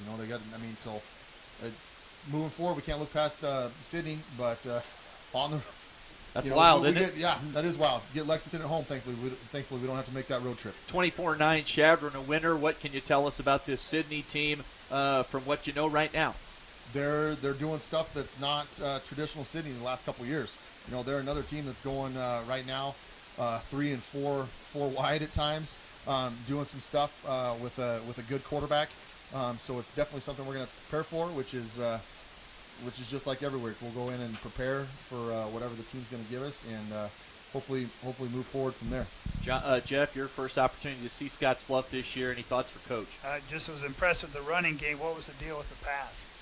Now, if you don't have to use it on a wet night like this, we might as well just keep the ball on the ground and let some good things happen. So I mean, we've talked about it. We need to be able to throw the ball if we want to be successful in accomplishing our ultimate goal. Have to be able to do it because we're going to run into teams that are have great game plans, that are very physical and able to stop the run. So we have to be able to execute the passing game. Tonight, fortunately, we were able to pick up first downs when we needed to. Even in a couple backed up situations, we were able to get some chunk yardage and pick up first downs without having to do it. Appreciate the time, Coach. Judd Hall, after the Scottsbluff Bearcats move to 5-0 and a trip to Sydney on tap next week. Thanks for stopping up. Enjoy the rest of your weekend, Coach. Thank you. Appreciate it, guys. Yep, 42-7, our final score. We'll come back with more on the Runs of Postgame show right after this on KNEB. Okay, nobody panic! Change the sandwiches! We pray for this! These aren't your average squirt some sauce on them and call them barbecue sandwiches. The bacon is hand sprinkled with brown sugar, and the sauce is made with Kentucky bourbon aged in charred oak barrels, and the meats are perfectly smoked. Oh no! Arby's, we have the meats. Bye, Mom. Have fun. Maybe next weekend. Don't put off till next weekend what you can enjoy doing today. With the affordable John Deere 3E Series, you can handle any job on your property and turn that chore list from to-do to done. Looks like we had nothing to worry about. Nothing runs like a Deere. Visit 21st Century Equipment in Alliance, Torrington, Scottsbluff, and Bridgeport, or visit 21stcenturyequipment.com. Chris Cottrell, Jeff Kelly back with you tonight here as we continue on the Runs of Post-Game show. We are able to get some coaches' comments with both Josh Hyatt and Judd Hall. Jeff, some thoughts from you on what you saw out here tonight? Well, kind of went as I kind of expected it. I mean, when you look at what Gering did last week in Hastings, I mean, that one, Gering had to come into this week thinking, did we take a step backward? And I think Scottsbluff is just another notch above Hastings. So what surprised me, I guess I shouldn't have been surprised, but just the way that they ran the ball. And you talked about it with the jumbo set. They came out and start the game, and they just marched it down the field. And you throw Jacob Krul in there, and you throw Josiah Diolos in there, and Caleb Walker, and it's just, you can maybe key on Sebastian for a while, but then Jacob comes in, and then you bring, Walker around the end, and just there's so many options there for them that it's just hard to kind of stop Scottsbluff on the ground. I thought it was interesting is what Judd said, that they need to be able to pass the ball, which is very true. I mean, if you run up against a team that can stop Scottsbluff's running game, which I don't know that there is unless it's somebody back east. But even if it's just slowing them down, there's going to be spots in a game like that where they have to use the pass. Yeah, they threw for 150 yards last week in the first half. Mm-hmm. Seemed like they came out and made a point to do so, and they've utilized multiple receivers. Mm-hmm. So I think they've got the capability. Yeah, I think they do too. But on the Gering side, still a work in progress. I think you saw. A couple of pass completions, but I mean, for the most part, Anthony Walker was running for his life tonight. Took some big hits on a couple of passes, and like we said, 2 interceptions. And one thing we maybe should have asked Coach Hyatt was about Brady Radzimski. I mean, he's pretty much carried the bulk of the load on the ground for Gering this season, and does score the touchdown late in the game. But until that fourth quarter and that last drive that Gering had, he was pretty, where was he at tonight? I guess is kind of what I'm trying to say is, he's kind of person non grata. Yeah. So. Well, we've got a couple of players a game to get to. We'll do that after our final time out here during the Runs of Post-Game show. We'll come back and get a player of the game mention for Scottsbluff and for the Bulldogs right after this on KNEB. We're here with us. Known previously as Angela's Bridal and Boutique in downtown Scottsbluff, now tuxedos and men's formal wear by Angela's. Brought to you by Weborg 21 Center. We are excited to offer you more one-on-one customer service. Whether you need a tux for the wedding, a suit for the office, or you're just ready to step up your everyday fashion. And don't forget our second location. Angela's Boutique is now located at Bianco & Company in downtown Scottsbluff, still empowering women to look and feel their most confident. The same great boutique, now just down the street. At TC and More in Scottsbluff, we believe it's the little things that make your house a home. Start with home decor. Brighten up any room in your house with flags, wall decorations, and custom art pieces. Next, brighten up your wardrobe with clothing and accessories like jewelry and purses from the Myra collection. And remember, seniors and military members receive an additional 10% discount. Visit our website, tcandmore.com, and like us on Facebook, TC and More, 1621 Broadway, beautiful downtown Scottsbluff. Back on KNEB.TV, 960 100.3 and KNEB.com, streaming online as usual. We'll get to Taco John's Player of the Game honors tonight for both these teams. Taco John's of Scottsbluff and Gering make it a game day tradition. Unwrap the original before or after every game. We'll start with Scottsbluff. We'll go with Jacob Krull, up over 200 yards rushing on the night and 3 touchdowns. A very, very impressive senior back, getting his first opportunity this year to be the man in that backfield, and he has capitalized as he's now up over 850 yards rushing in Scottsbluff's first 5 games, and he punches 3 into the end zone tonight. And we talked quickly. We like the way Eli Thompson continued to run hard tonight for Gering. Maybe the yardage totals aren't eye-popping or anything that you're going to see from the Scottsbluff side of the ledger, but he did deliver an absolute shot on a second. Brett Hill in the Scottsbluff secondary finished a run off well, and he's just a sophomore. He's going to be a good player for Gering. Yeah, he's really been really steady all season, but as you mentioned, a great job by him tonight in finishing off that run. And but you know, he's going to continue to improve. But it's just small steps. I mean, you're not seeing the big leaps that I'm sure that head coach Josh Hyatt wants to see, on the offensive and defensive sides of the ball. So Eli Thompson for Gering, and need to mention Brady Radzimski, also a real tough son of a gun for the Bulldogs. Got that touchdown run late, but just didn't see a lot of carries or touches here tonight. And Jacob Krull with the 3 scores and 200 yards rushing for the Bearcats. And for Gering, you never know how it can go. A team like Lexington that hasn't experienced a ton of success, how do they handle some prosperity? Or do they take another step forward and build off a monster win like tonight against McCook? It's going to be an interesting one next week for the Bulldogs on the road at the Minutemen. And for Scottsbluff, they'll head to Sydney for, let's be honest, what should be, if not just like tonight, something similar as this schedule lightens up for the Bearcats ahead of a Week 9 game against McCook that'll probably decide the district title. But full steam ahead for Scottsbluff. There really doesn't appear to be much in their way for a while. No, exactly, and they just continue to do. There's nothing different about Scottsbluff. You could take this team and put it 5 years ago, and they just continue to do what they do. Of course, you look at how the lineage has come down from Gary Harmon to Joe Benson, and then Judd Hall, part of Joe's staff, and maybe not a lot of tweaks, not a lot of changes when Judd took over. A lot of the same guys on the coaching staff, and they just continue to roll.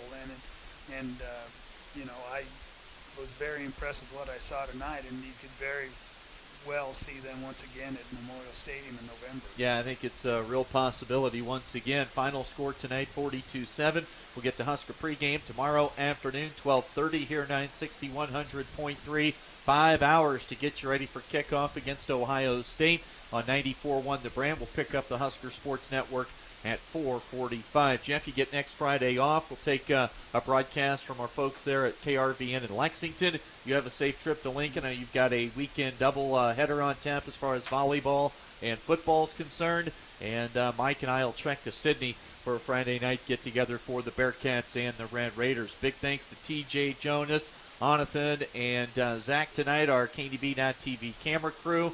And back at the station, Sarah getting us on and off the air, everything else in between. Always appreciate the help from from all those folks here making it happen for us at K&EB. For Jeff, I'm Chris. Have a great rest of your Friday night.